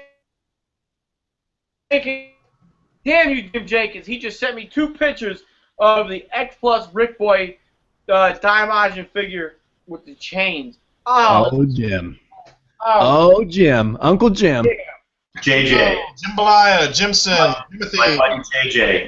Here, real quick story about Jim. So we're sitting in the at G Fest at the concert hall in the Pickwick for the Fukupe concert, and like Jim comes up to me. He's like, "Yeah, man, I'm on the lam," and I'm like, "Oh fuck!" Like, what the hell is he in trouble for? And I'm like, I'm sitting here like in complete blonde moment. I'm like, oh, he's talking about his wife is looking for him off the fucking. Anyway, all right, moving on. Wait, I didn't hear that at all. It was all muffled. All right, when he came over, he was talking to me and Paul. He was talking to me and Paul, and he's like, "Yeah, I'm on the lam. They're gonna be looking for me." And like, I was like, "What the hell is he in trouble with the law for?" But he had his wife with him, and she was the law. So I thought he was on the lam and serious, and I'm so stupid. Like, I didn't realize what he was saying. Anyway. Beautiful. Anyway. All right. Yuji Sakai. What I missed, by the way, is that all we're talking about so far? Yeah. Okay, good. I'm drunk. So Cody's a no. I'm a no. Hey, man, you yelled at me for getting drunk on the live stream last time. So No, I yelled at you for fucking acting like a tool bag. Hey, man. David, Whatever, you're in charge. You can do your own shit. I don't care.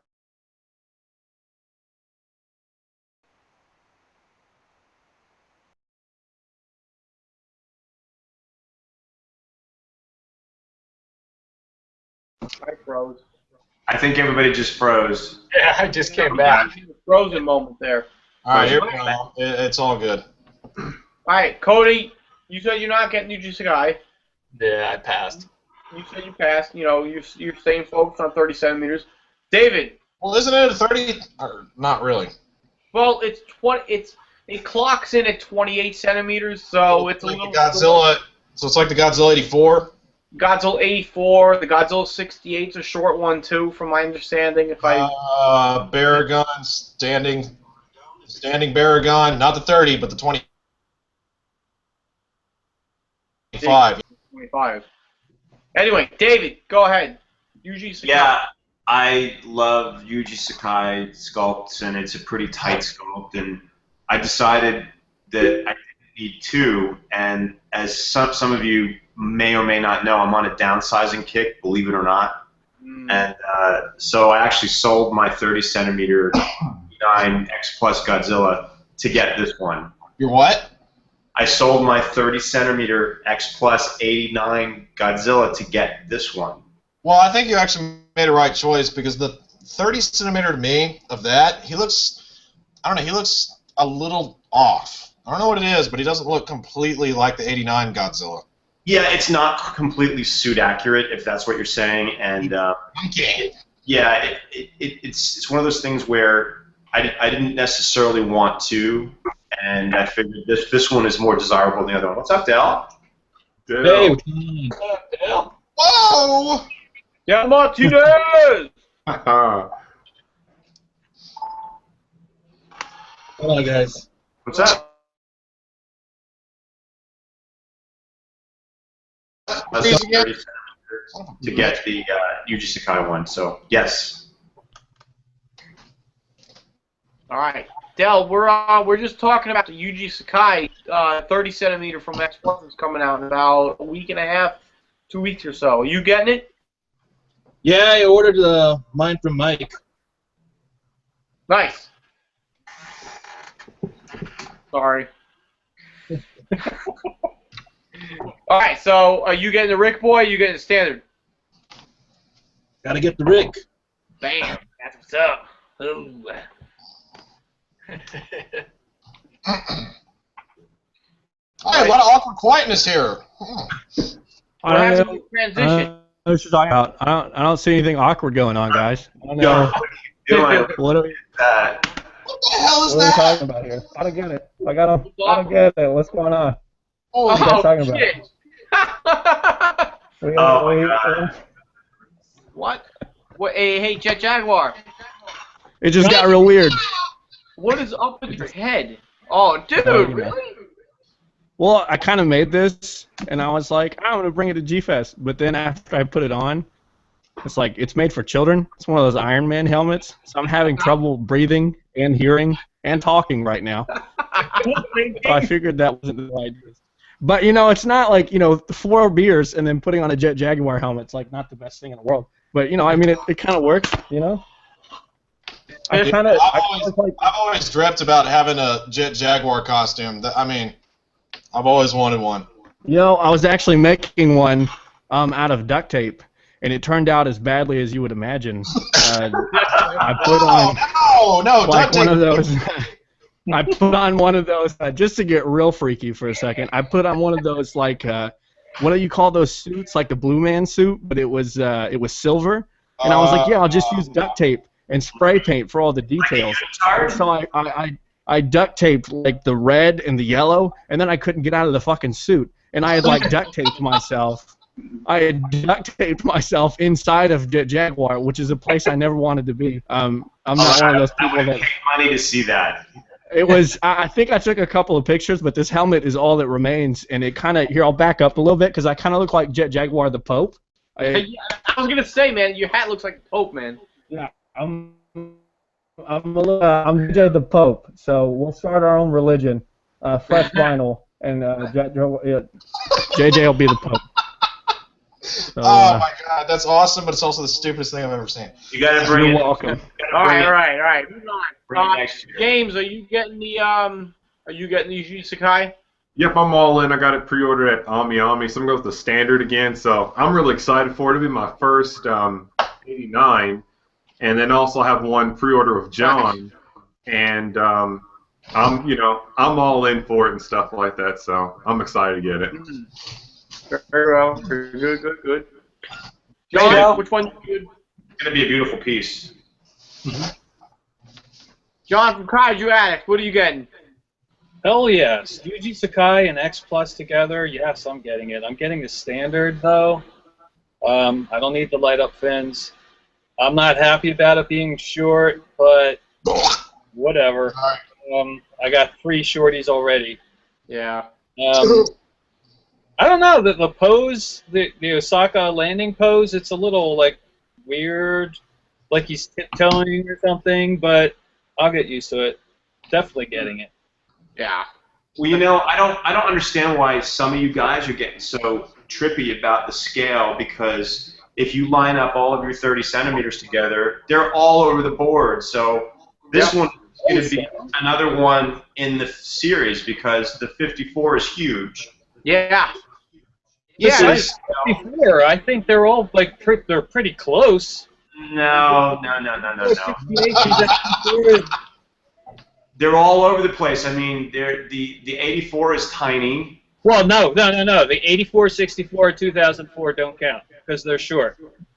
Yeah, I mean, but you know, those 2 inches for a beautifully sculpted kit is really a small thing to get upset about, in my opinion. I don't know. No, I think man, everybody wants an extra 2 inches. What are you talking about? Well, I have enough that I don't need an extra 2 inches, so I'm good on that. So. You've got pictures all over the place. You've got all kinds of lines, and you too, Rich. You've got them like from everything. I'm pretty much just sticking with mostly X Plus. So to me, I get upset when you know, they're not at least, you know, close to being. No, I would like them to be ultimately, but they're not, and it's that kind of thing. You know, it may look out of place for another reason too, because it's very suit accurate, and some of the other ones are a little bit stylized. So in that sense, it's going to look different anyway. It's going to be like one of these things just doesn't belong, and your eye will probably go to that one first. But it's just I don't know. I just think that the scale thing. It's really not going to be that much of a difference between looking at the other ones because they're not all perfectly in scale. I mean, if you guys think they are, then maybe I'm wrong, but I think that they're off. Dave, I completely, you know, I agree with what you're saying. You know, I think, you know, we always better, you know, but I mean, I can sit here and look at the 84. If I focus on the 84 only, then it looks beautiful. It's perfect. There's nothing wrong with it. You know, I think when it comes to putting them in line, like I have all my 30 centimeter Godzillas, you know, in order from year, you know, a suit. So yeah, it kind of disrupts that uniformity, only because the 84 is a little shorter. But then I sit here and I think, well, the 84 was only 80 centimeters. So he is a little bit shorter than the rest of the Heisei, but you know that doesn't really make sense because 80 centimeters. Showa figures are more in scale, 30 centimeters. But you know what? It doesn't take away from anything from the figure itself. It's just more, you know. If I'll say this for myself, just for myself only, I have become spoiled by X Plus. Yes, you know, you have. where I have. I mean, seriously. I mean, I think a lot of us. Oh, no, I've been watching you, man.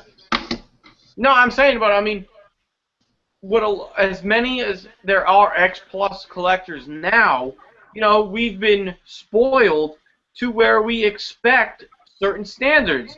You know, it's common with anything where you get one after another. You know, I mean, it's not I'm not gonna say like, oh, I'm spoiled, like it's a bad thing, but you know, we're just used to getting a certain consistency. So it's like the first time something is not so consistent, like, oh my god, you know, but I'm not losing my shit over it. It's just, you know, it's something that kind of stands out.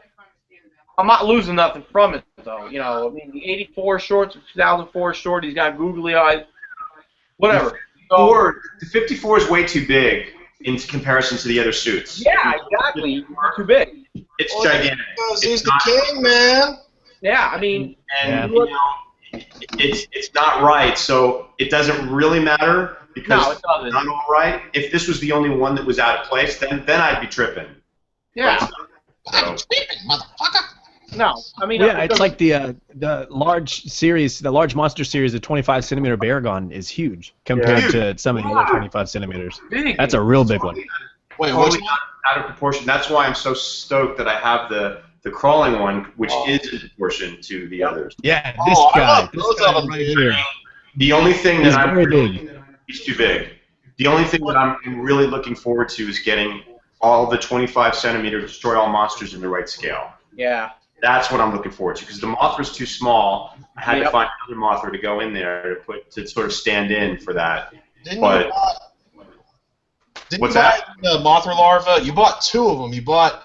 They were a pair, and they were on the Screonk marketplace. Yeah, I bought them from John's site, and this dude was selling them, and they're in perfect scale with the 25 centimeter. They're actually the Kyoto 64 ones, but all I have to do is paint the eye red, and it's pretty much the same suit. Yeah, I remember listing those, and I was like, A, that's a really good price, and B, I've never really seen somebody tackle that. That was really cool. I didn't know that you ended up buying those. Those were really neat. I actually talked him out of selling me the Godzilla. I just wanted the Mothras. So. Yeah, I was cool. wondering about that because I remember seeing the listing, and it was the Godzilla 64 and the two Mothra larvae, and I was like, wait a minute. I mean, I almost bought it myself. I thought it was a kick-ass thing, but then David he told me how, like, I saw your pictures on the X Plus group. I was like, whoa, where'd you get that cool Mothra larva from? He told me, I was going to buy that. Whatever, it's all good. I still love you. I thought that the one that came with Rodan was going to be in the correct scale. Yeah, it was tiny. But it's way small. Small. So, anyway, scale is all over the place with X Plus. So. Yeah. Well, luckily, actually, I have no idea what I was going to say. Everybody else talk. Well, here's the thing with scale. You know, fuck it, whatever. You know, I try to take each figure for what it is. You know, I mean, when you start comparing it to the rest of the line, and this is where John, I can see where you're coming from because I'm on the same boat. At the same time, I'm kind of like, actually, I'm on like two different boats. You know, I see where David, where you're coming from. John, I see where you're coming from.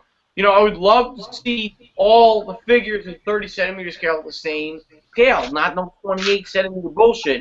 But it does not take anything from the figure itself away at all.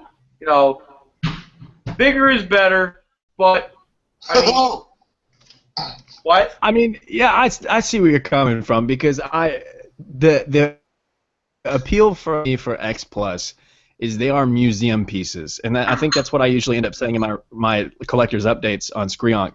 Is I love stylized vinyl. I buy Marmot's M1 and all that. I love stylized stuff, but I started collecting X Plus last year, and I've spent like a college tuition worth of money on X Plus in just the past year alone.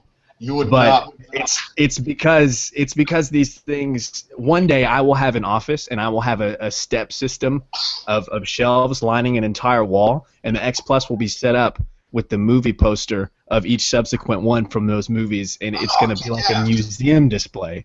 Yeah. And they are museum quality representations of these characters that we love that you don't really get from anything else unless you're like David and you can just buy a kit and make it look like something that Jesus gave to someone.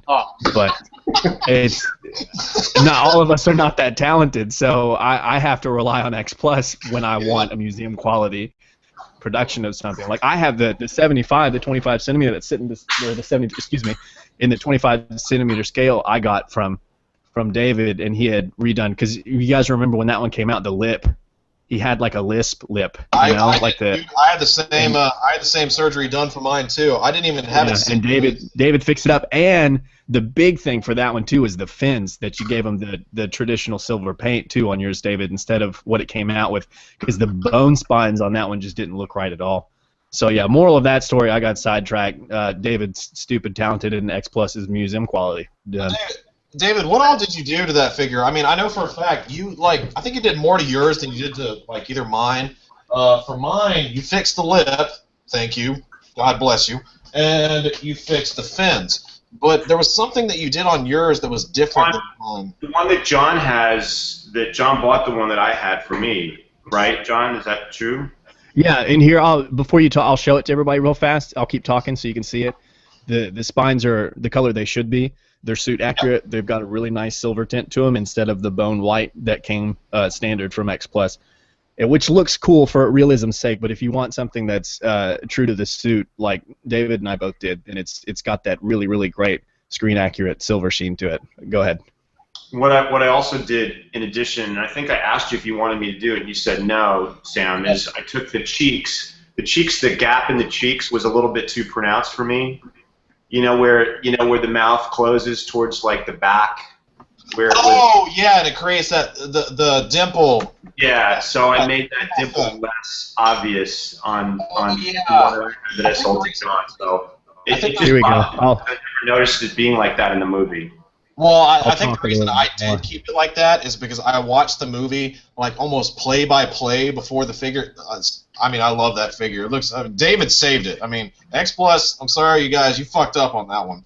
But yeah, I did kind of watch it play by play. I wanted to watch like the ending fight, and I saw Godzilla's face, and I was like clicking just like slow mo over and over again so I could watch it frame by frame, and it's really hard to tell, but he does have those weird dimples in his cheek. He does. You're right. But I think what David did, though, if you could see it while I'm talking, I mean, he did a masterful job with the front of the face, not just the paint, but fixing the sculpt and everything. I mean, it looks absolutely killer. And I'm one of those people that it's one of my favorite suits. Like, I use it as the logo for my site.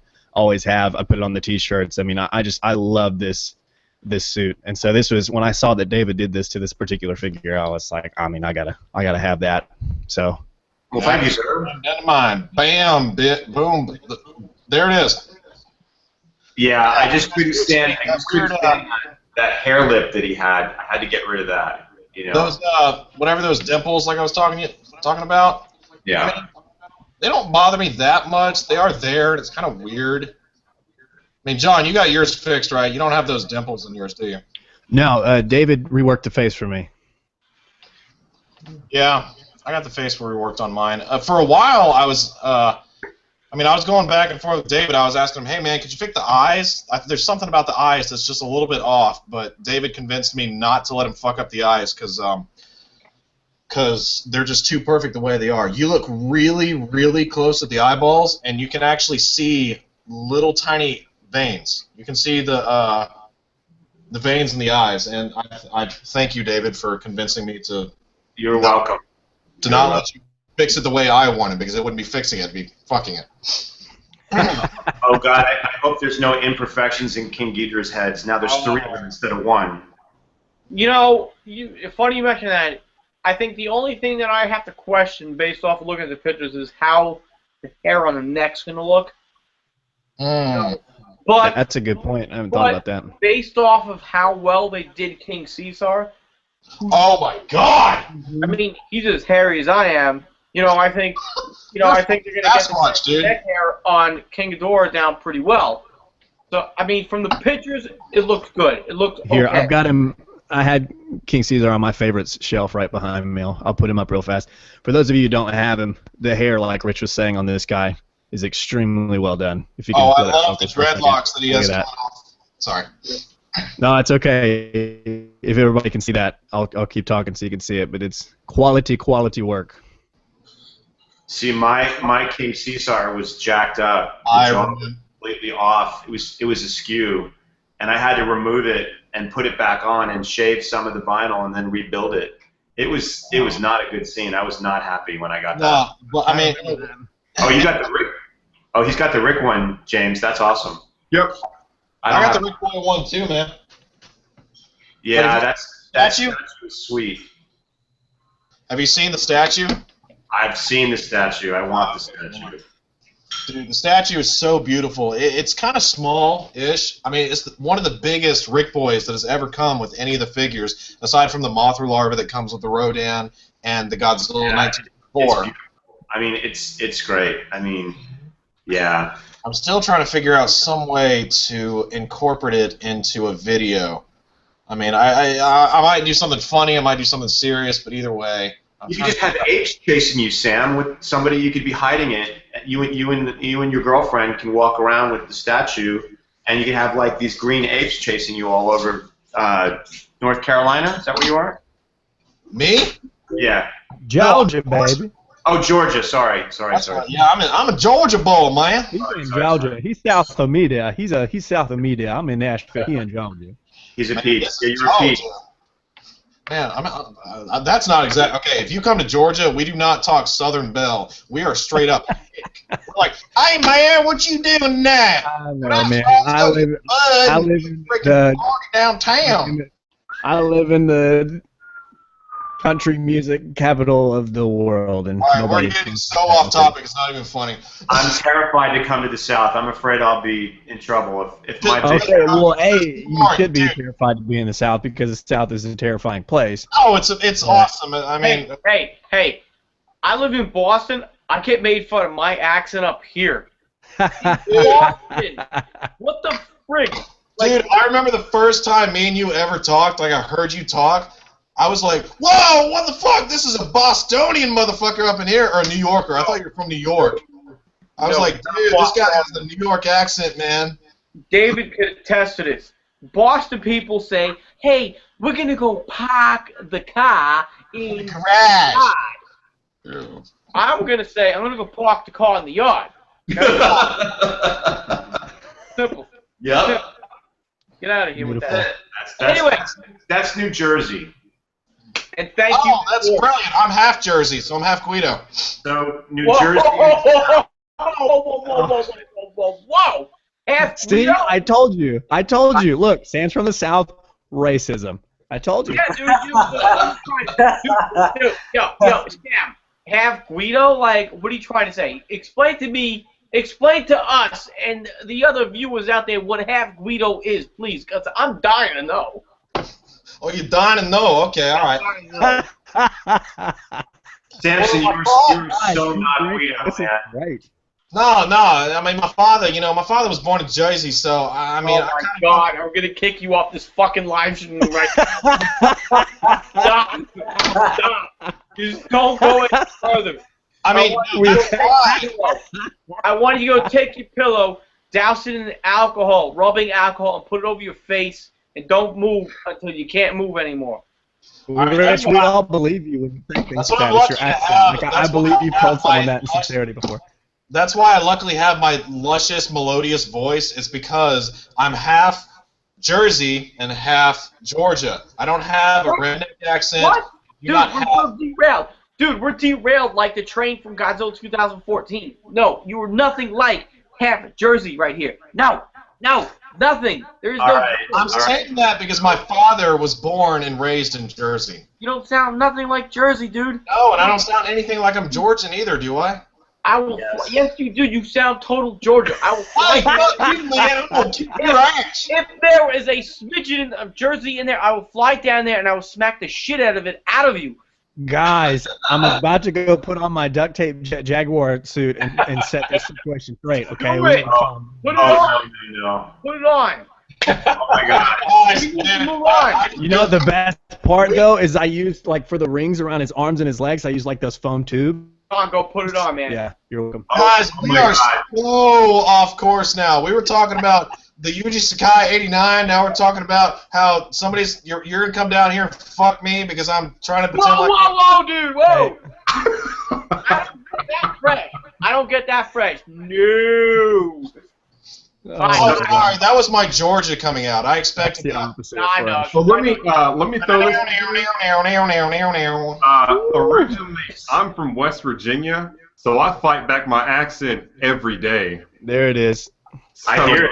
Okay, but James, let me just reiterate. Even if you had an accent, we would all just be like, James, talk more, because your voice is like, oh my God, you are like James Earl Jones. You are like the other greatest of James, man. I'm not trying to. One of the reviews I ever did was for SH Figure Arts Iron Man, because I have to think before I say iron. Otherwise, I'll say Iron Man, which is Iron Man. Yeah, so I fight all the time. Awesome. Oh my God. If I could have any accent, I think it would have to be Christopher Walken. I can kind of do it. Oh shit, what's a line by him that's good? This is happening right now. Is video game, right? I can kind of do the Christopher Walken, not very well. All right. Oh. We got to talk about some NECA, right? Well, no, we're still talking next. No, we're still doing the Yuji skull. When you guys go into the NECA, I'm going to 86 myself because I got to contribute to that. We still have the Diamond stuff to talk about. There's what? Diamond Wave 5 coming out like next week, and then we have the Gorosaurus, Godzilla 89, 55. Godzilla and Ghidorah's 55, so those are coming from Diamond. So we still got to chit chat about those, and that's what's up. Yeah, where did we leave off? Who was talking about Yuji Sky last? Well, all right. I know Dell said he was getting it. James Hale, you getting it? Yeah, I'm getting it. Yep. You getting the with standard, right? I don't know. I think James was the last one. Where's Mr. Stanowski? Wasn't he? He probably turned into a cat, and he's probably scratching his back. I swear, if I see that fucking cat jump in front of my camera. I remember what was going on. John was talking, John Stanowski. He was talking about how he was kind of irritated the fact that it's not 30 and how they all need 30. So he was the last one to talk. Jesus, that was like an hour ago. Yeah. I have a really odd memory. All right. I mean, look, it's gonna be what, a half-inch smaller. Big fucking deal. Whatever. It looks great. The sculpt is great. It's by Yuji Sky. It's gonna be amazing. I really don't think any one of us can sit here and say that the height of the figure is gonna damper on the awesomeness of it. I mean, that's just me. I'm just speaking for myself. I know I said anyone one of us, but it looks amazing. So I can't wait to get it. The height, whatever. I don't care about the height. I mean, I do, but I don't. It's not a priority. I'm getting the Rick Boy. I hope the dorsal plates look good. I hope they're done well. I will only say I hope they're done well because I only spoke to James Martinez out in New York City last weekend. He had the 68 Rick Boy that came out from the Wonderfest with the light-up fins, and his light-up fins are jacked up. He can't even get the freaking light-up fins in the middle to light up anymore. So that's X Plus. If you're listening, glue your shit on right, please, because that ain't right. Yeah. So the light fell down into the leg of his 68.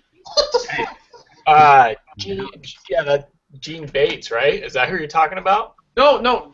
Maybe it probably happened to Gene too. But James Martinez, he's from the other side of the dark side of the moon. Jupiter, I mean. You know what? He should post a picture of that over there. But his Rick Boy 68, he lost the dorsal plates in the middle. The light fell off. I mean, really? Now I get it. They're probably using some. I can't think of the glue. I'm not really good at glue. Yeah, I mean it's hot glue, but I mean it's not the stuff that's gonna like tear off and ruin the electrical wires on the inside. But the lights fell down. This is not the first time I heard this. Greg Ghidorah, Exian Toys from G-Fest, he had a Rick Boy. What was it, the Wonderfest? Yeah, it was the Wonderfest Baragon 30 centimeter with the light up horn. The horn fell. It didn't stay attached. It fell all the way down into the foot. That's not good. Oh. That's not good. So I hope there's a way, this is where, we were talking on the X Plus group months back. Hopefully there's a representative in the X Plus group. Hopefully he's seeing and listening to these things. Hey, we should, quality assurance, make sure we're staying on top of this stuff. These people, these collectors are paying big money for these things. We should get exactly what we're paying for, nothing less. Especially when it comes up to the light-up features. So I hope with the Yuji Sakai dorsal plates, they light up the whole way. You don't have no half-ass bullshit. Because I've heard, even with the 62, with the 64, that the dorsal plates weren't lighting up all the way, and that's not good. That's not good. That's just so. That's all I really have to add about the Yuji Sakai. Knock it out of the park.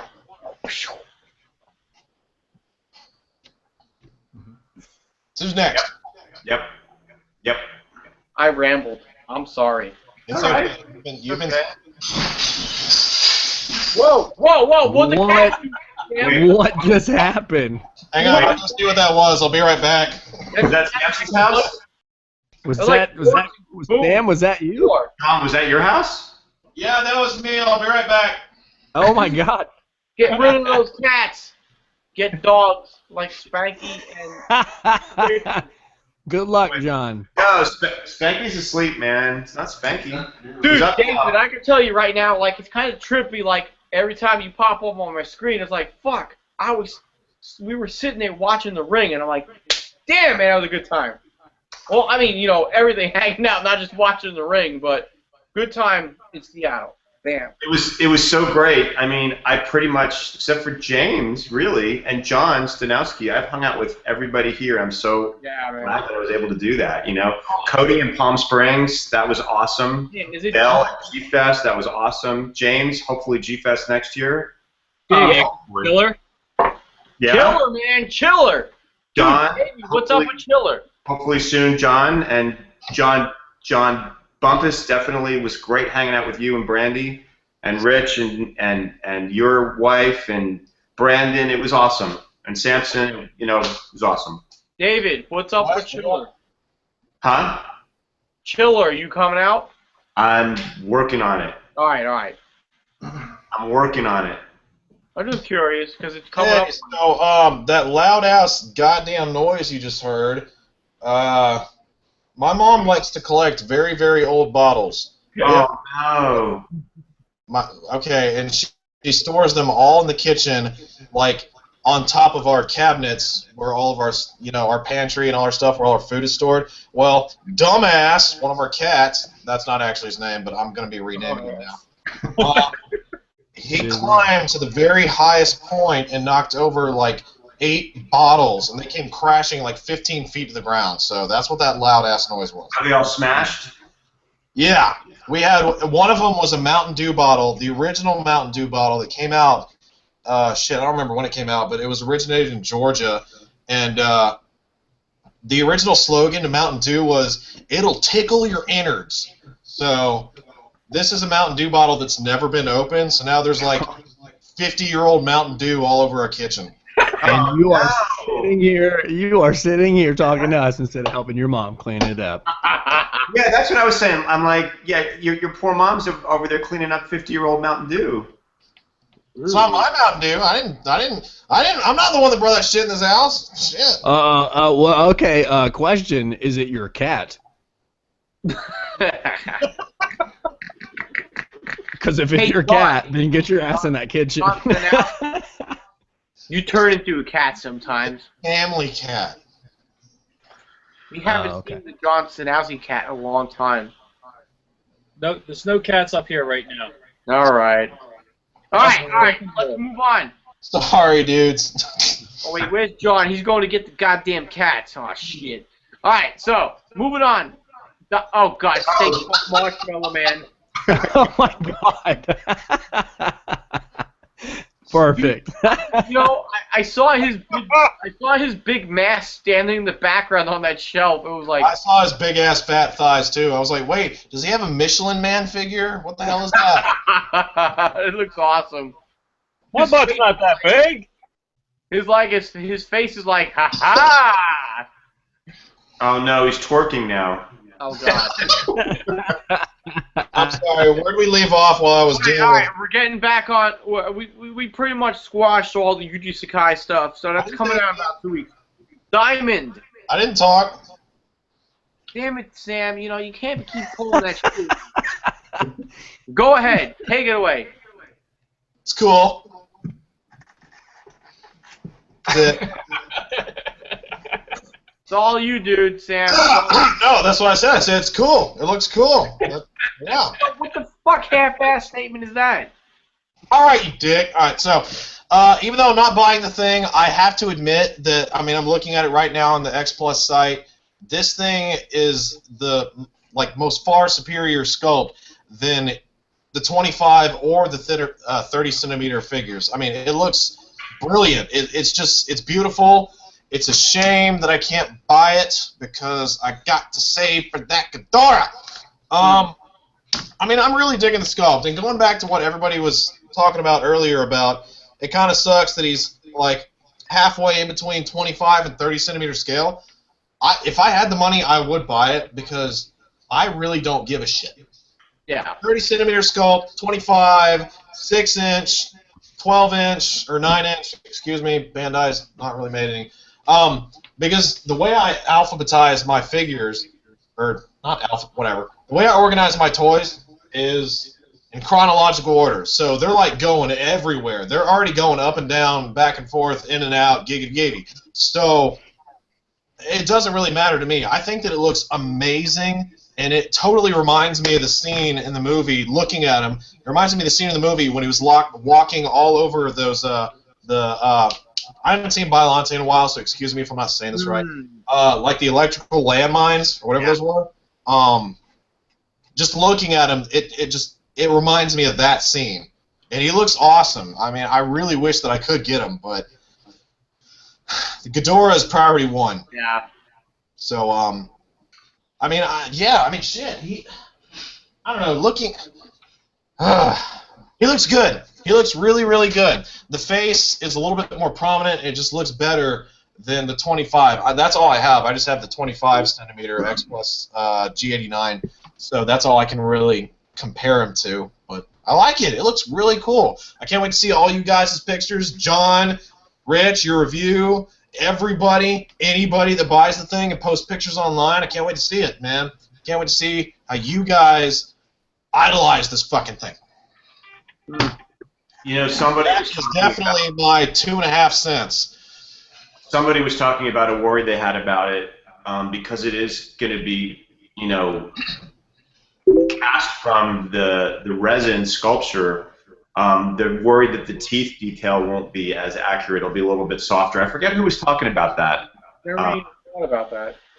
And that could be true too, because no one's really seen the prototype yet, right? We've only seen the photos from that one photo, pretty much, right? Well, only what was available on the Brick Boy site. You know, just a couple different shots of the same figure. So I don't know if we're going to be able to see anything else from it until it's released. You know, ultimately, you know, at some point, it would be kind of cool to downsize to the point. I don't know if it's ever going to happen, but just to downsize to the point where you have one quintessential representation of every Godzilla suit. Never mind. Oh, we're talking about just the X Plus. I was going to say. No, I'm talking about anything like model kit, X Plus, vinyl figure, just one. I mean, you know, just one quintessential piece for each different movie or different year or different monster. I actually do. I'm not bragging here, but I actually do have at least one representation of every Godzilla figure from 1954 to, well, now 2014. Wow. The only way that I was able to achieve that technically was because, I mean, if it weren't for me having that Marmot built-up kit of the Godzilla 72, that wouldn't be possible. But I have one of everything. I have 54, 55, blah, blah, blah, blah, blah, blah. I even have each individual 68, 69, 71, 72, which is pretty badass. I'm totally happy to have each. X Plus needs to go ahead and make it like a Godzilla 72. Give it to me now. I know it's not everybody else's priority, but it's mine. And I want it. Hey, Rich, I have somebody watching that is curious if we're going to take any questions from the audience. You know what, and that's why I'm usually trying to check the comments, and I try my best to answer while I'm watching. So, whoever, John, you got a question from a viewer? No, I mean not specifically. I was just. Whoever asked that question, ask your question in the comments and say, "Hey, that was me that asked the question." We'll answer it. Someone wants to know how much the Mountain Dew bottle was worth. I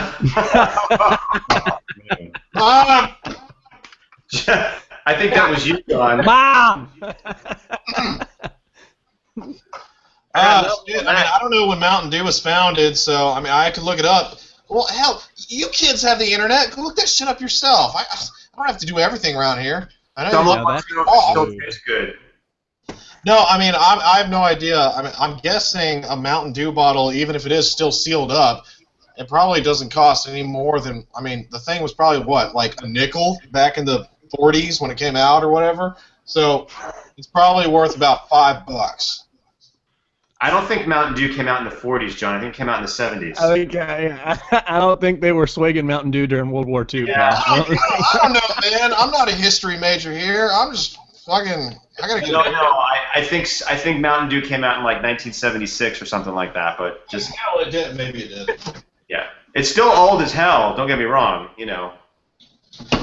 All right, that's it. I'm gonna have to look up Mountain Dew right now and see when the things. Sorry, Tim, man. I'm not sure how much the Mountain Dew bottle is. I know if you recycle it, you probably get 5 cents for it. No, he's 1940. 40? Right. When did it come out? 1940. Get out of here. Mountain Dew? The original came formula. out. Listen, the original formula was invented in 1940 by Tennessee beverage bottlers Barney and Allie Hartman. Blah blah blah blah blah. Well, shut my mouth wide open. Wow. So okay, you all. Now you are a history major, Sam. Yeah, Sam, you are a history major. I'm the big loser, man. Shoot. That's right. It's a- Now we all owe you a Mountain Dew and beer. You all, damn straight. Actually, All right. I'm good. I got plenty of beer. I will buy you a Mountain Dew at next G-Fest. Thank you so much, sir. I will gargle that to the last freaking drop. All right, Mr. Rich, what we got next on the schedule? Before we move on, Brandon, are you getting the UG Sakai? I am. I'm getting standard. I already have it pre-ordered from Ami, so I'm excited to get it. I have the G89 25 centimeter. I missed out on the 30 originally, so this will make up for that. Nice. You know, I'm curious to see, Rich. You're getting it, of course, right?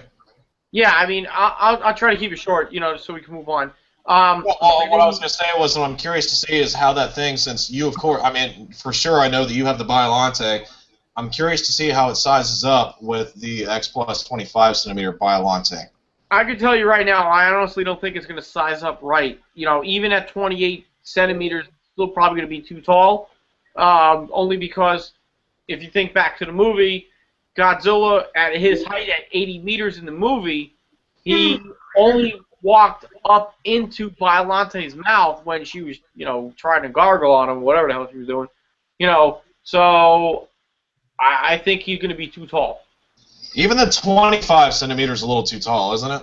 No, the 25, it seems pretty in scale. And mind you, the 25 centimeter Biolante, her head, she's really leaning down. She's not horizontal completely. She's more at almost a 40-degree angle, no, maybe like a 50-degree angle leaning down. So she's not completely horizontal. So I think the 25 centimeter 89 is in scale.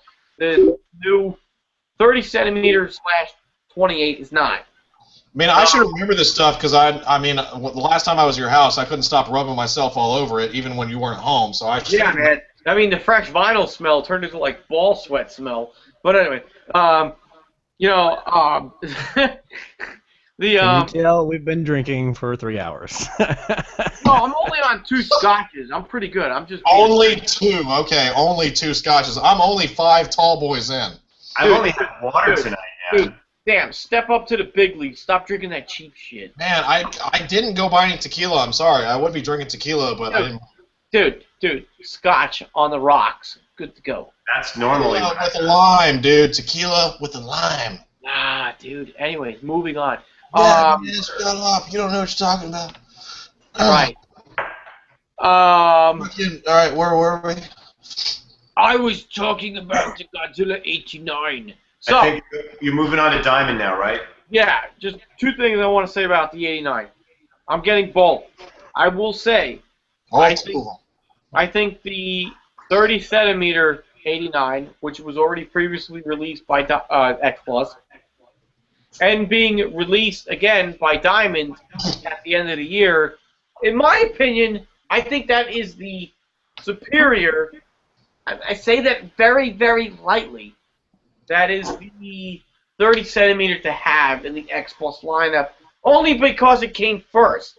So I would feel incomplete if I did not have that one in my lineup, because I think the Yuji Sakai figures that X Plus is going to release, because I think they are going to be Yuji Sakai figures.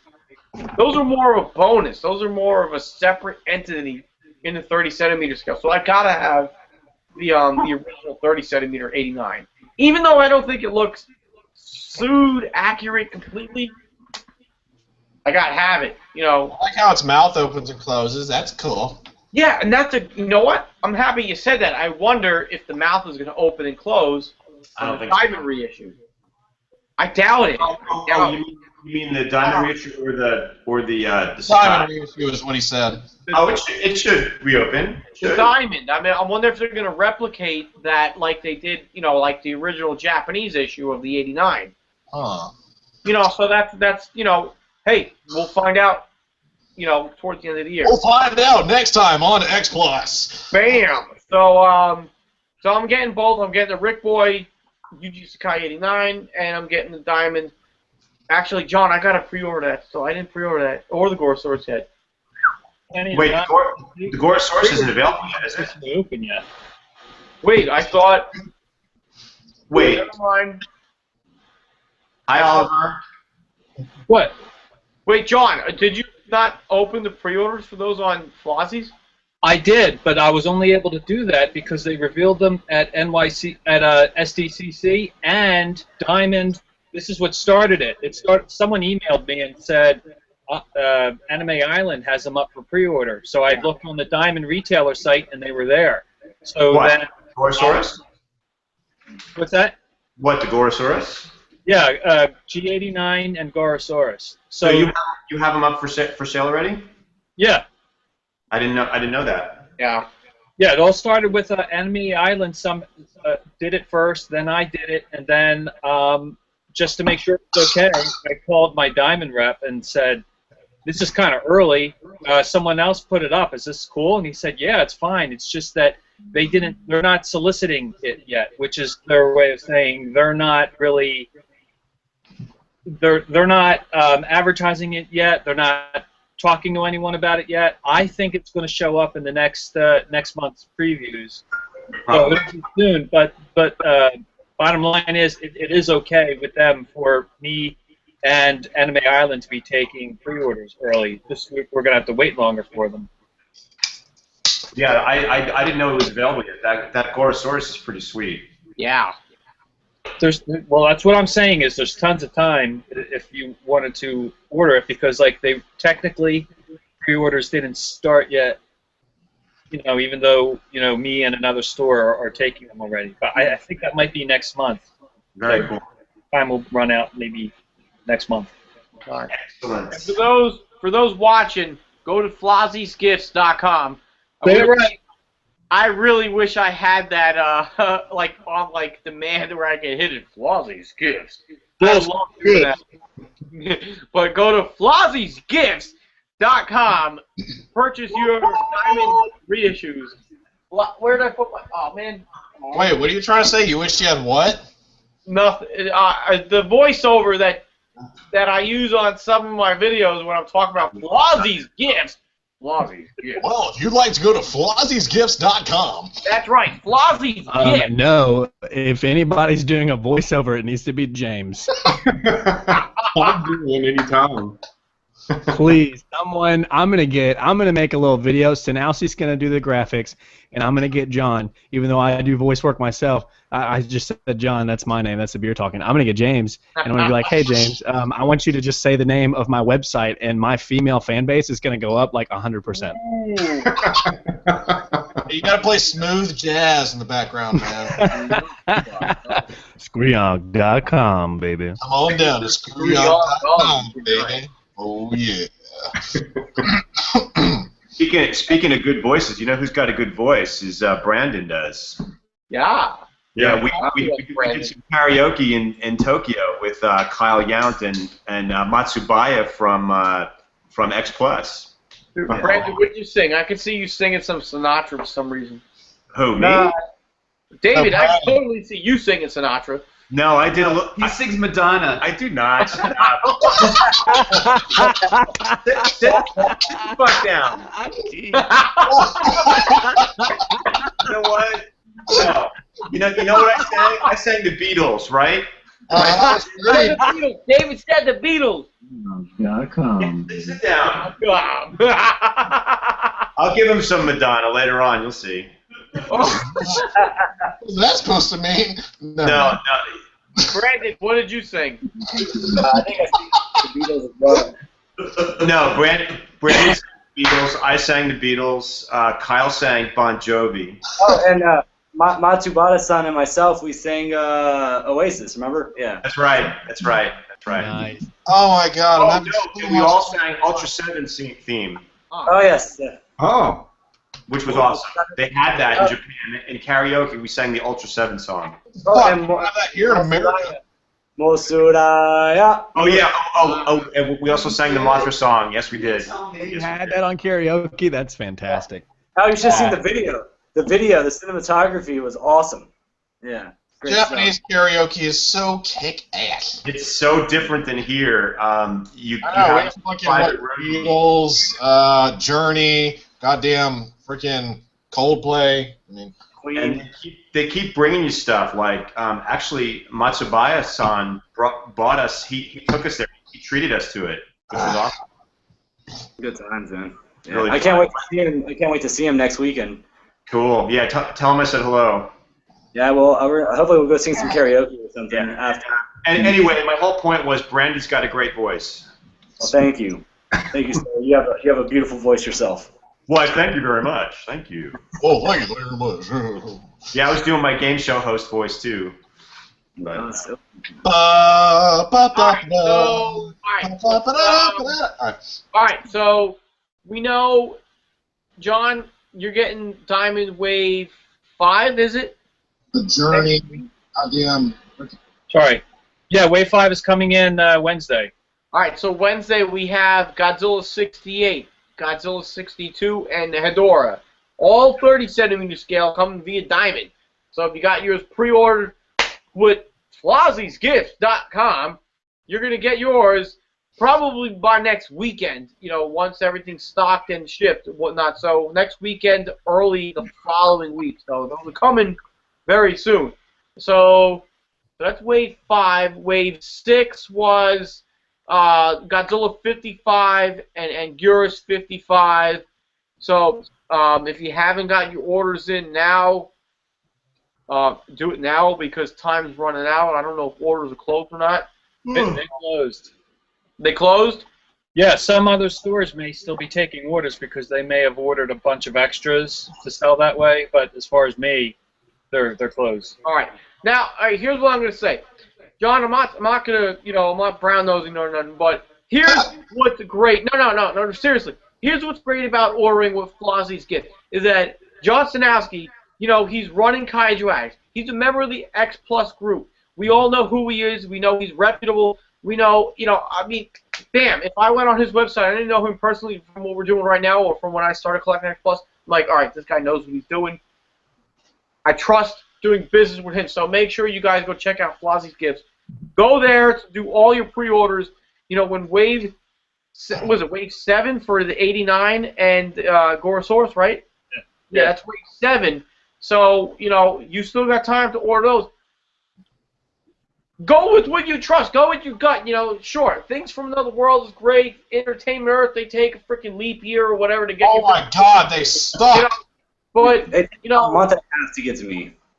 I can tell you right now that I'm doing all my business with Flossie Gives because I trust John. He is a collector like us. Tell me, there's no better way to do business with somebody that's within our own realm. So go with Flossie's Gifts. You can't go wrong. Yeah. I'm a new here. How do you spell Flozzies?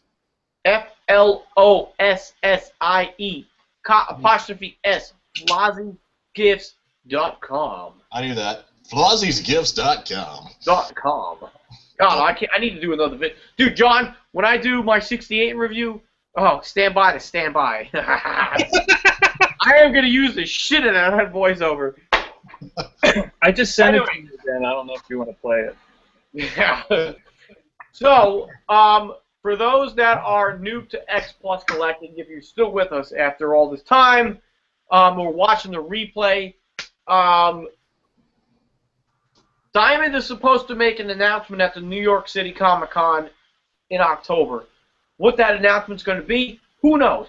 Maybe it's going to be they extended their contract with Toho and X Plus to bring out the rest of the 30-centimeter line. Now, remind you, we still got the 84, the 92, the 2000, 2004, Titanosaurus, Space Godzilla, Kiru, Gigan 2004.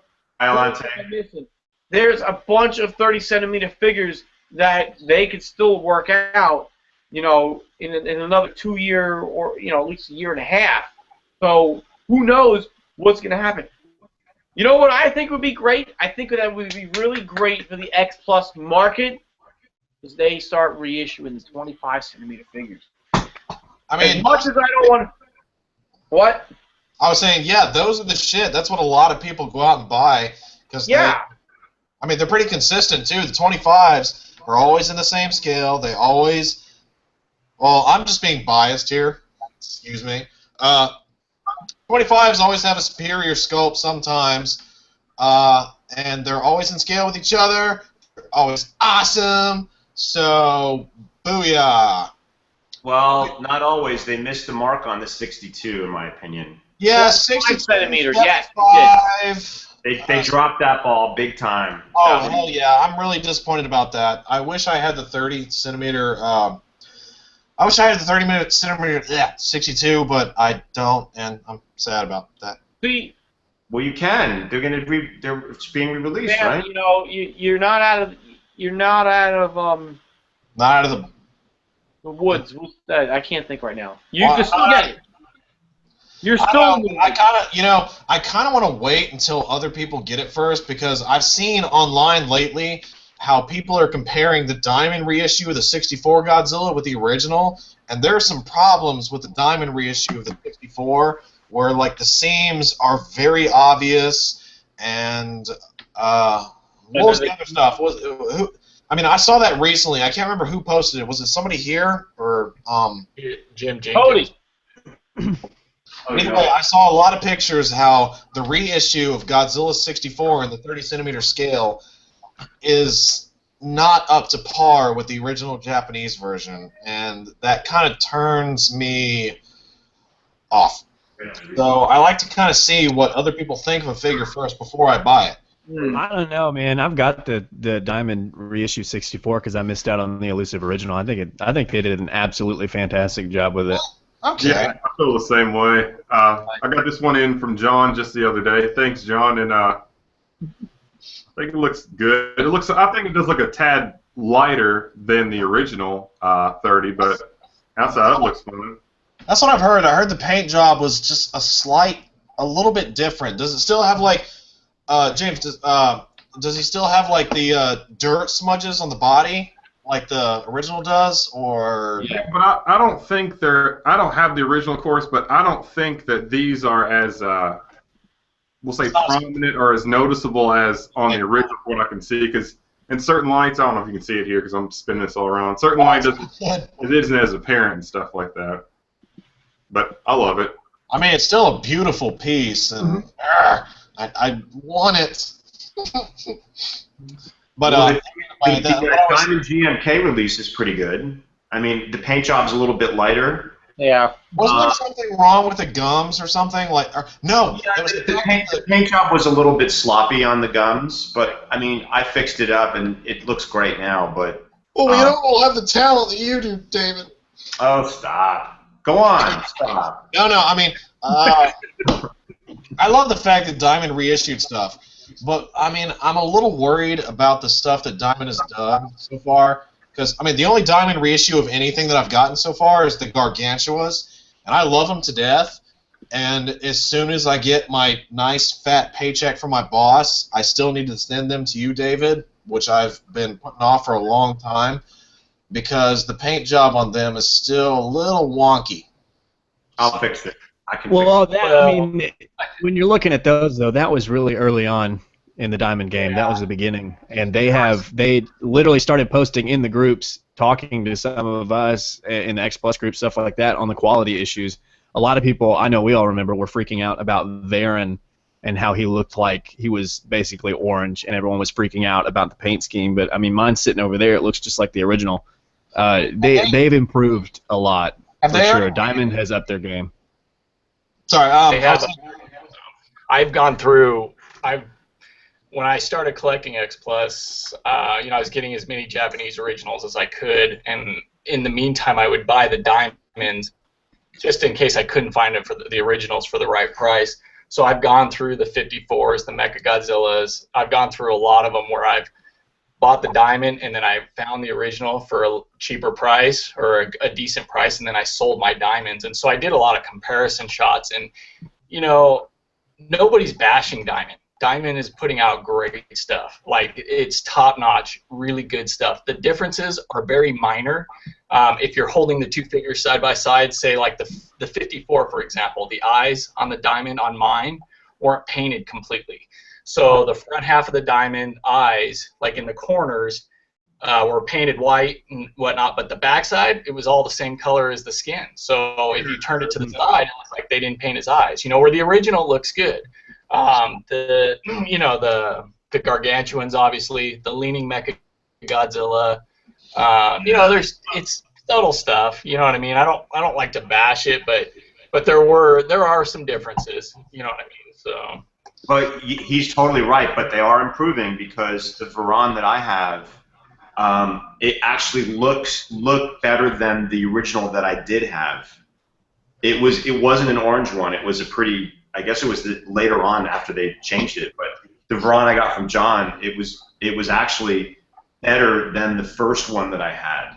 Nice. So they definitely improved, but Varan was more of a recent one. So, but yeah, that was the turning point. That's when I remember all of the quality issue stuff coming out was when Varen was released. So that was kind of like the turning point, as far as I remember, talking to Stanowski and everything about the quality issues. A long time ago. But yeah, a lot of people were concerned about Varen or Varan, and for me, that was when I noticed the big jump, and they were like, oh shit, people are actually buying these, we're going to continue this line. We've really got to buckle down this quality or we may lose some customers. Somebody asked me what I did to improve the paint job of the Varan 30 centimeters. I said nothing. This is the way it came right out of the box. Right. So it was great, but my 2001, I'm sorry, GMK, the gums were really bad. They were painted very sloppily. I saw that. That's what kind of worried me, is the fact that, in a way, Diamond on their first few releases, they kind of got sloppy. It's just mine though. I don't know if that was the problem across the board. No, I've seen that on several different people's posts. They've said, man, there's something really like the gum and the lip line are the same color. I mean, I've seen that. But I'm super picky, so I'm gonna, of course, that stuff's gonna bug the shit out of me. So I'm really focusing on that stuff. I'm sure a lot of you guys are too. Oh, I'm OCD man. So. Yeah. But yeah. So anyway, they are improving, and I think with each release they're getting better and better. Exactly. Yeah, that's the bottom line. Is what we're trying to get at. Is they started out with some issues, but they've definitely come a long way. So I would not, to anybody who's watching. Since we're supposed to be talking about Diamond right now, I would fully recommend, if you're looking to collect X Plus, go ahead and get the Diamond reissues, because especially the stuff that's coming out now, I would definitely recommend the quality and what you're getting for what you're paying for, because the prices you're not going to be able to beat, especially if you're trying to look for an original. So I would 100% your last recommend chance. it. Sorry. You know what? You forgot to mention the Angulus 68. That's one that they really need to do again. Oh yeah. That would be awesome. That's one of the best pieces. I don't have that piece, so. Here's the other thing: is that with Diamond doing their thing, we had so many inconsistencies with X Plus and Diamond. With Wave 1 and 2, and even our own X Plus figures back in the ass end of 2013. David, I think you even had it. You had the 2000 with the jacked up tooth, right? Oh, right. No, that was a Japanese X Plus 2000, and the tooth was completely, like, the paint was off, and it was like, it looked like it had like a little heat was applied, so it was like rounded. Yep. So I had to cut the whole thing off and resculpt a whole new tooth and match the paint. So yeah, that I was pissed at that too. Which one is this now? The 2000 that David had. Yeah, it was. Wait, 2000? Yeah. 2000. Wait, what was wrong with it again? I'm sorry. I don't know if you remember, Sam. The one tooth, the one was sticking out, was completely messed up. I had to cut it out and start from scratch and do a whole new tooth. Hmm. It's fixed now. I mean, you can't really tell now, but. Well, was it one of his biggest things? It was one of the bigger ones on the right-hand side. Like towards the front? I mean, he has two. There's two of them that are really, really big. There's the one that's closest to the front, and there's one that's 3 teeth back that's pretty big. That's the one. It was the one that was 3 teeth back. Oh, yeah. I mean, I love this figure. This is actually an extra one that I got. The problem that I had with mine is that the eyes were so fucked. I mean, well, not so fucked up. They were kind of weird. One of the eyes on my X Plus 30 Godzilla 2000 was a little more concave than the other one, and I shouldn't have done it, but I did. I kind of whined to Mike Johnson saying, "Hey, this is like faulty to me. This bothers me." So Mike Johnson actually sent me another one. It doesn't have a tail though. It's just the body. And honestly, the other one, I mean, the eyes look wonky no matter what, so I now have this other random just Godzilla 2000 with no tail sitting in my room, and I have no idea what to do with it. I mean, I don't really want it, but I don't think anybody will buy a Godzilla without a tail. So, so I have it, but if anybody doesn't have a tail at all? Huh? It doesn't have a tail, like, at all? No. What X Plus did for me, like Mike Johnson contacted X Plus and told them how I was being a little bitch about the fact that the eyes on mine were a little wonky, and so what they decided to do, all I had to do was pay shipping, which was like $20. They sent me another one, but I mean, it didn't come in a box. It didn't come with anything. It was just the body. That's all it is. It's just the body with no tail. I mean, it looks good. The figure's great. It's just it doesn't have a tail. So I don't know what to do with it. I mean, unless one of you guys out there. I collect Showa primarily, so I would, but if it doesn't have a tail, yeah, I don't know about that. Freaking the top part of Biolante like last year sometime. Well, if somebody wants to do something cool and like turn this thing into like a model kit, like maybe if they want to turn this guy into like the scene when he's coming out of the ocean and put a freaking like the boat in his mouth, I mean, you're welcome to it. If you want to buy this thing, it's all good, but you could cut him off like at the waist and put him in some water, and then that's pretty cool. That would be pretty cool. That would be cool. If somebody wanted to turn this into like a really cool model kit, you're welcome to it. I mean, I have him. I'll sell him, not for a whole bunch, but I mean, I don't know, maybe $70. You want this thing? I don't care. I mean, it doesn't have a tail, which is like sucks.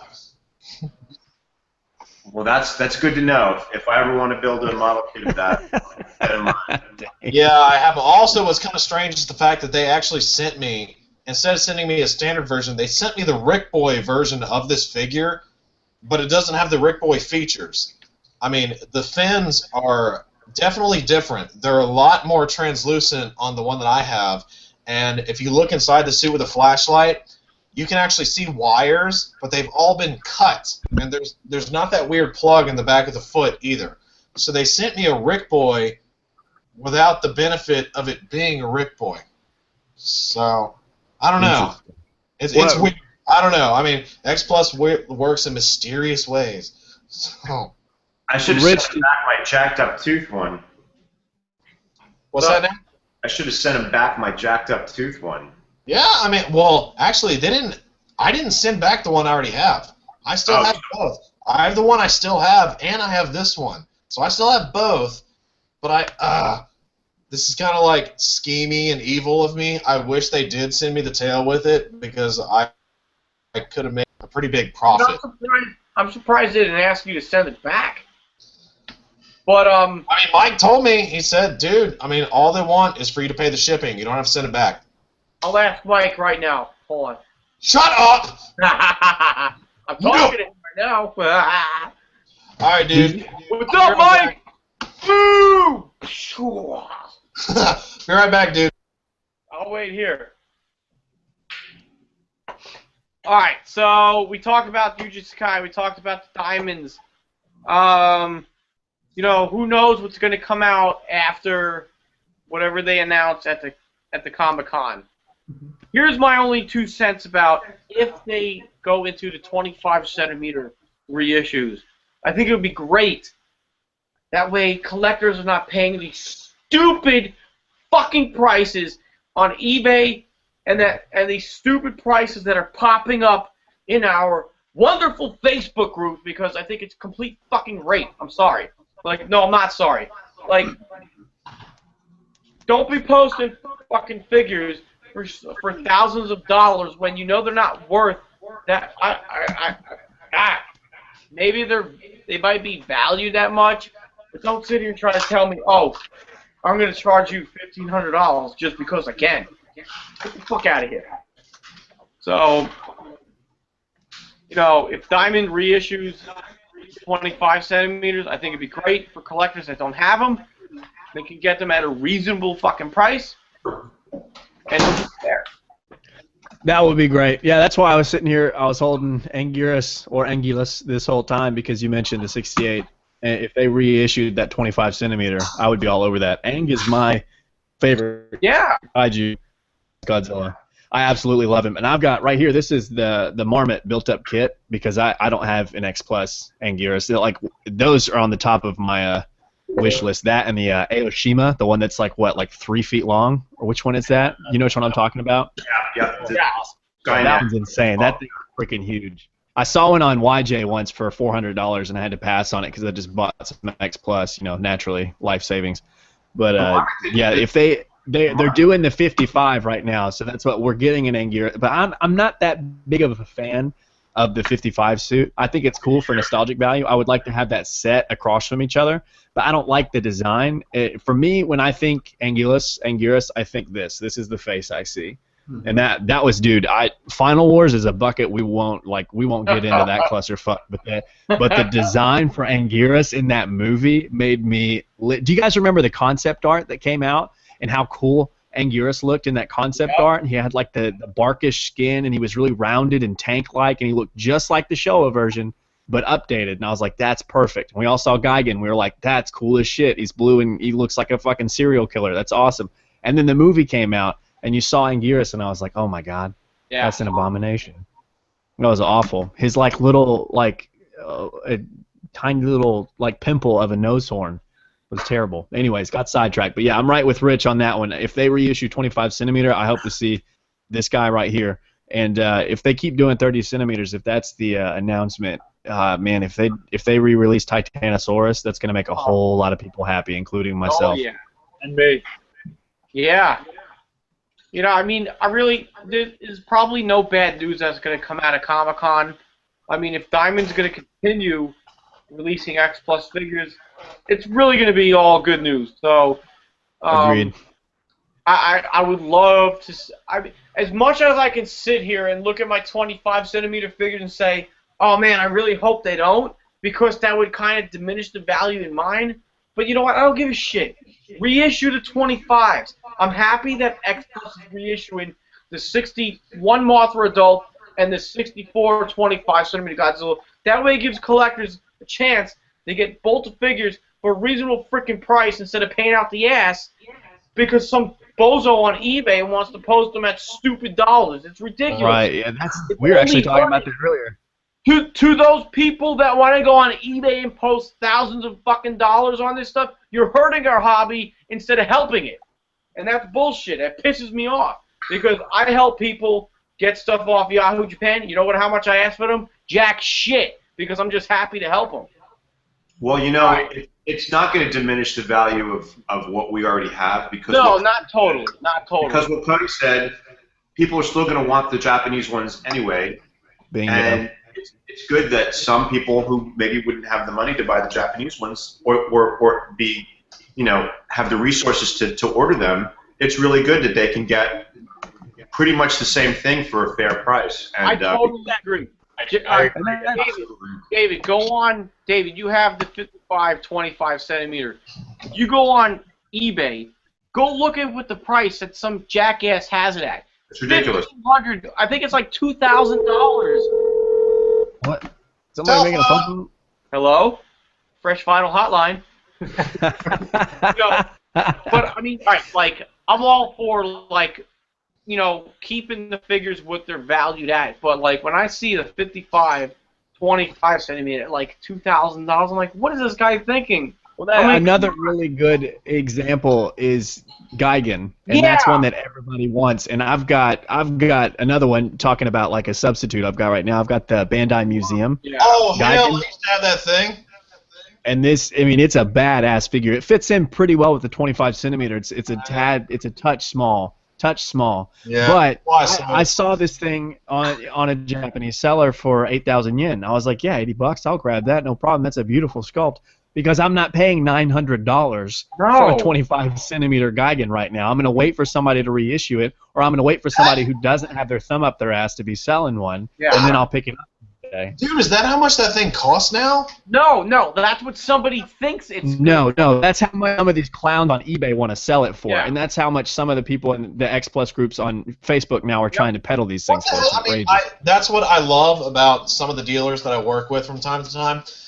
Even though it is many, many years later after the figure came out, they will still sell the X Plus figure to me for market price. I mean, when I got, let's see, G-Fest 2 for me, second time I went to G-Fest, I only bought 2 figures. I bought the Rick Boy Godzilla 1989 and Rick Boy Godzilla GMK, both 25 centimeter scale. I got them for a deal too. The person sold them to me. Sold them to me for $380 for the set. It was either going to be wow. It was going to be shit. What did he say? It was either $200 a piece or $380 for both of them. So I was like, you know what? I'm going to blow every last dime I have and buy both of them right here and now, because I know for a fact that I'm never going to be able to get these in the future. Especially a Rick Boy Godzilla 1989 in the 25 centimeter scale. With a little Super X2, that thing is impossible to find now. You can't find that. There's nothing wrong with making a profit, but not at all. Raping people is not cool. And you know what comes around goes around. David, that was, and everybody else, that's my only complaint is when you see these literally absurd prices. I mean, I can tell you right now, if I decided to cash out at X Plus, yeah, I would post my stuff at some reasonable yet profitable prices, which I think they're based on. But I still want to be fair, make sure I get my money back for what I paid for them first.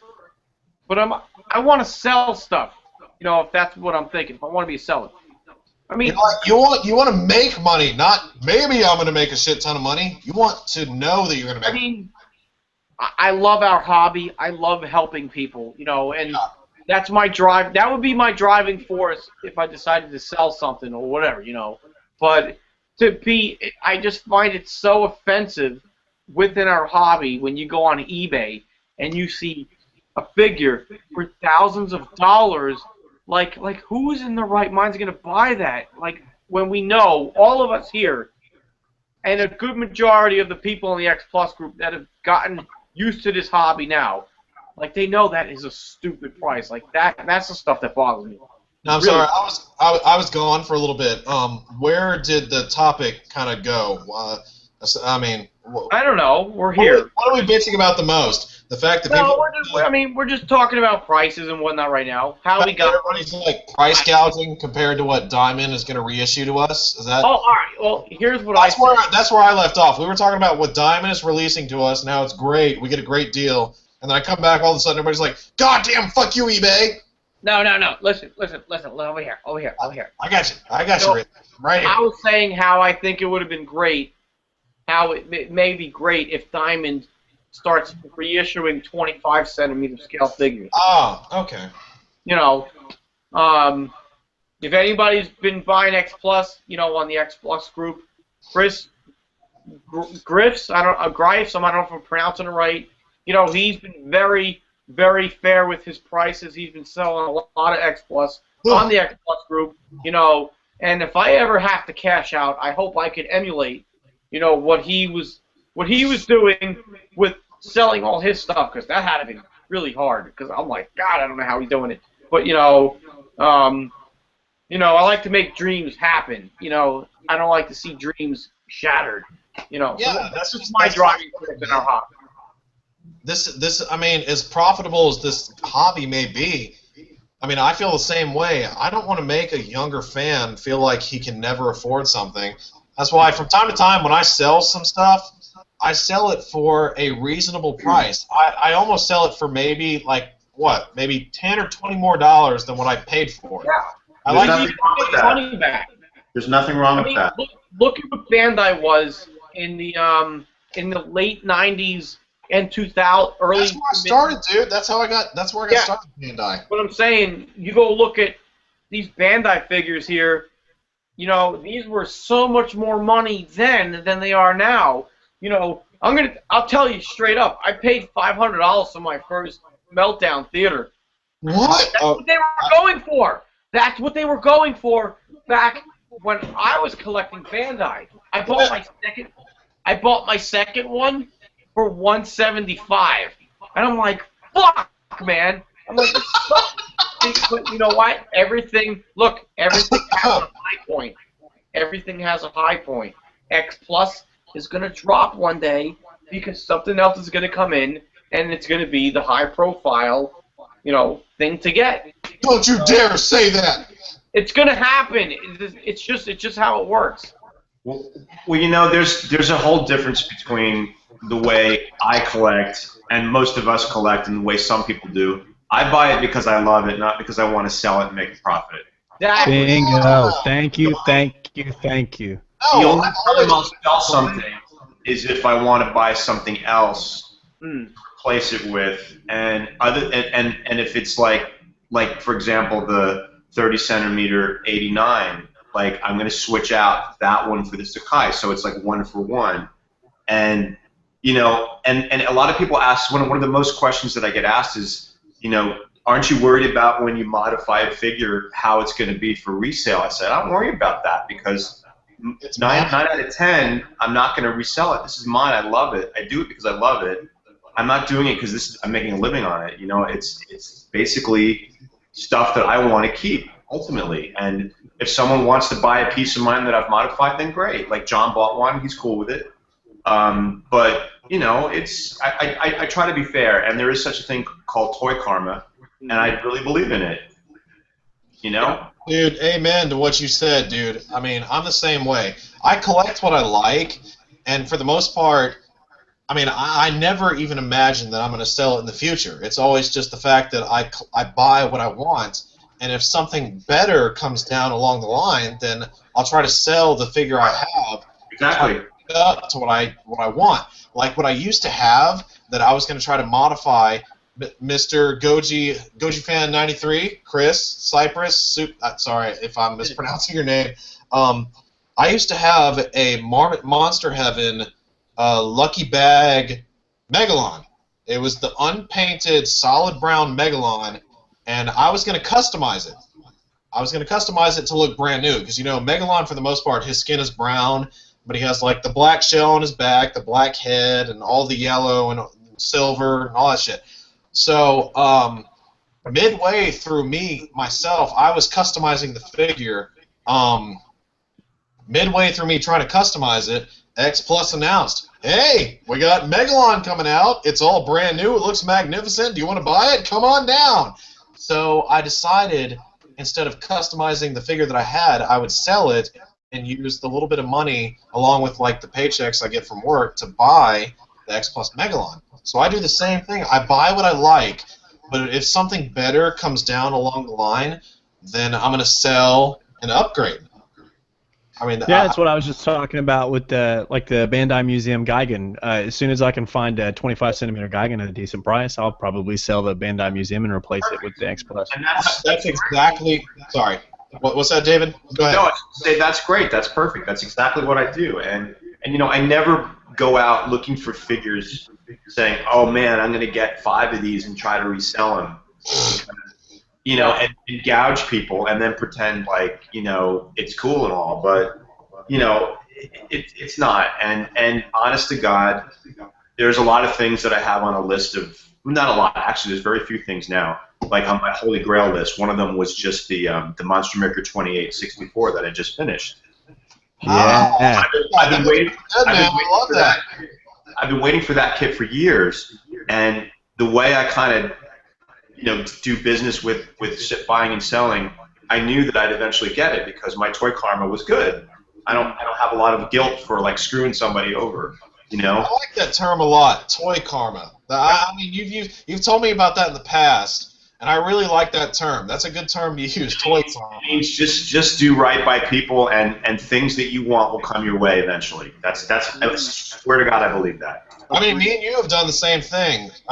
Shit, I mean, you told me about how I had good toy karma in the past. I can't remember what it was. I sold something, and I was like, man, I'm going to regret selling this. And you're like, no, dude, you got good toy karma. What goes around comes around. You're going to get what you deserve. In a good way, not a bad way, in a good way. No, and you know, it feels good to help somebody find a figure that they've been looking for too. Like I always try to keep my eyes peeled. If anybody says they want something, like, you know, oh, Cody, this one's, check this out on Yahoo Japan or whatever, or Mandarake. I always try to do that for people because I get enjoyment out of that too. That's what I love about this community. We're not stuck up in other hobbies, you know, like Star Wars or Star Trek or freaking other hobbies out there. Everybody, they kind of have a stuck-up attitude about stuff. In the Godzilla community, everybody, for the most part, is a very, very decent, good person. We don't really have much hatred towards each other. We can all like this. I mean, there's some of those snobs out there that think they're better than everybody else. And they're like, oh, wait, the opinion that I have on the Godzilla series is so much more superior to yours. But, I mean, well, everything about this hobby is pretty good. That's well, why toy karma and opinions on things are very different because I have my strong opinions on things too. So yeah, but you're not a dick about it. That's the thing. You're not a dick about it. I mean, you know, yeah, get that out of my face, Rich. Everyone, you know, hold them up, David. There it is. When you guys start talking about that, I'm going to bed, man. Jesus, David, we all should have went to bed 3 hours ago. I respect your opinion immensely. I really do. So I really want to hear what you have to say, dude. Negative or positive? No, I really trust me. I don't give a shit, dude. I'm not offended by what people say because I have my way of thinking. You're allowed to have whatever the hell way you want to think about it. I don't give a shit. Wow, you're really not from this bash party. stuff, David. When you yes, bash man, tell it, man. Tell it. No, you're so disgusted with it. You don't even. You're like, no. Put that back. Well, You know, we haven't even. I tried my damnedest to get on the bandwagon with everybody, and when the movie first came out and like it, and I went there all excited, and I just think there's so many. I'm just going to leave it at this. There's so many missed opportunities in that film. That now that it's been, and then it was okay for a while, and then now that it's been released on home video, and everybody's like loving this, loving that, this is great, this is this. I'm like, so many missed opportunities, so many missed opportunities. I'm very disappointed in it. It's not going to go in the record books for anything that I love, unfortunately, and I really wanted it to. And, you know, there's very little, I mean, the one thing I do like, I like the scene in Hawaii. If the movie was just that, I'd be fine, you know. But it just resurfaced again because the new movie was just released, and it just illustrates how I don't dig it. Get it. I don't dig it. I'm sorry, David. I haven't heard your full opinion about the new 2014. So basically, There is no possible way that you are a member of all the groups that we all are together and you haven't heard David's opinion of that movie.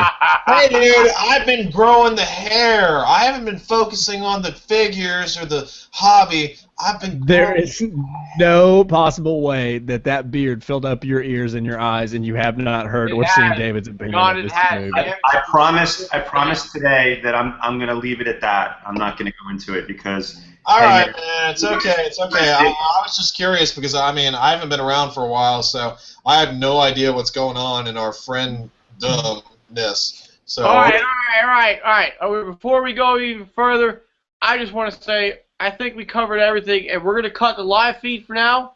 So, if that's good with is that good with everybody? Fine by me, man. All right, so we're going to cut the live. Yeah, man. I don't think we talked about the mechas, but that's cool. No, we got everything we needed to cover. Make sure you stand by to check out James Hale's reviews on the Godzilla, gigantic burning Godzilla. Make sure you keep checking out on Kaiju Addicts and Screong.com for news updates. Make sure you check out FreshVinylHQ.com. That's my website. And we'll see you in the next Fresh Vinyl Live. And that's all I got to say about that. And that's what's up. Bam! Anybody got anything else? Let's talk about My Little Pony. Man. No. All right, we're done. Bye!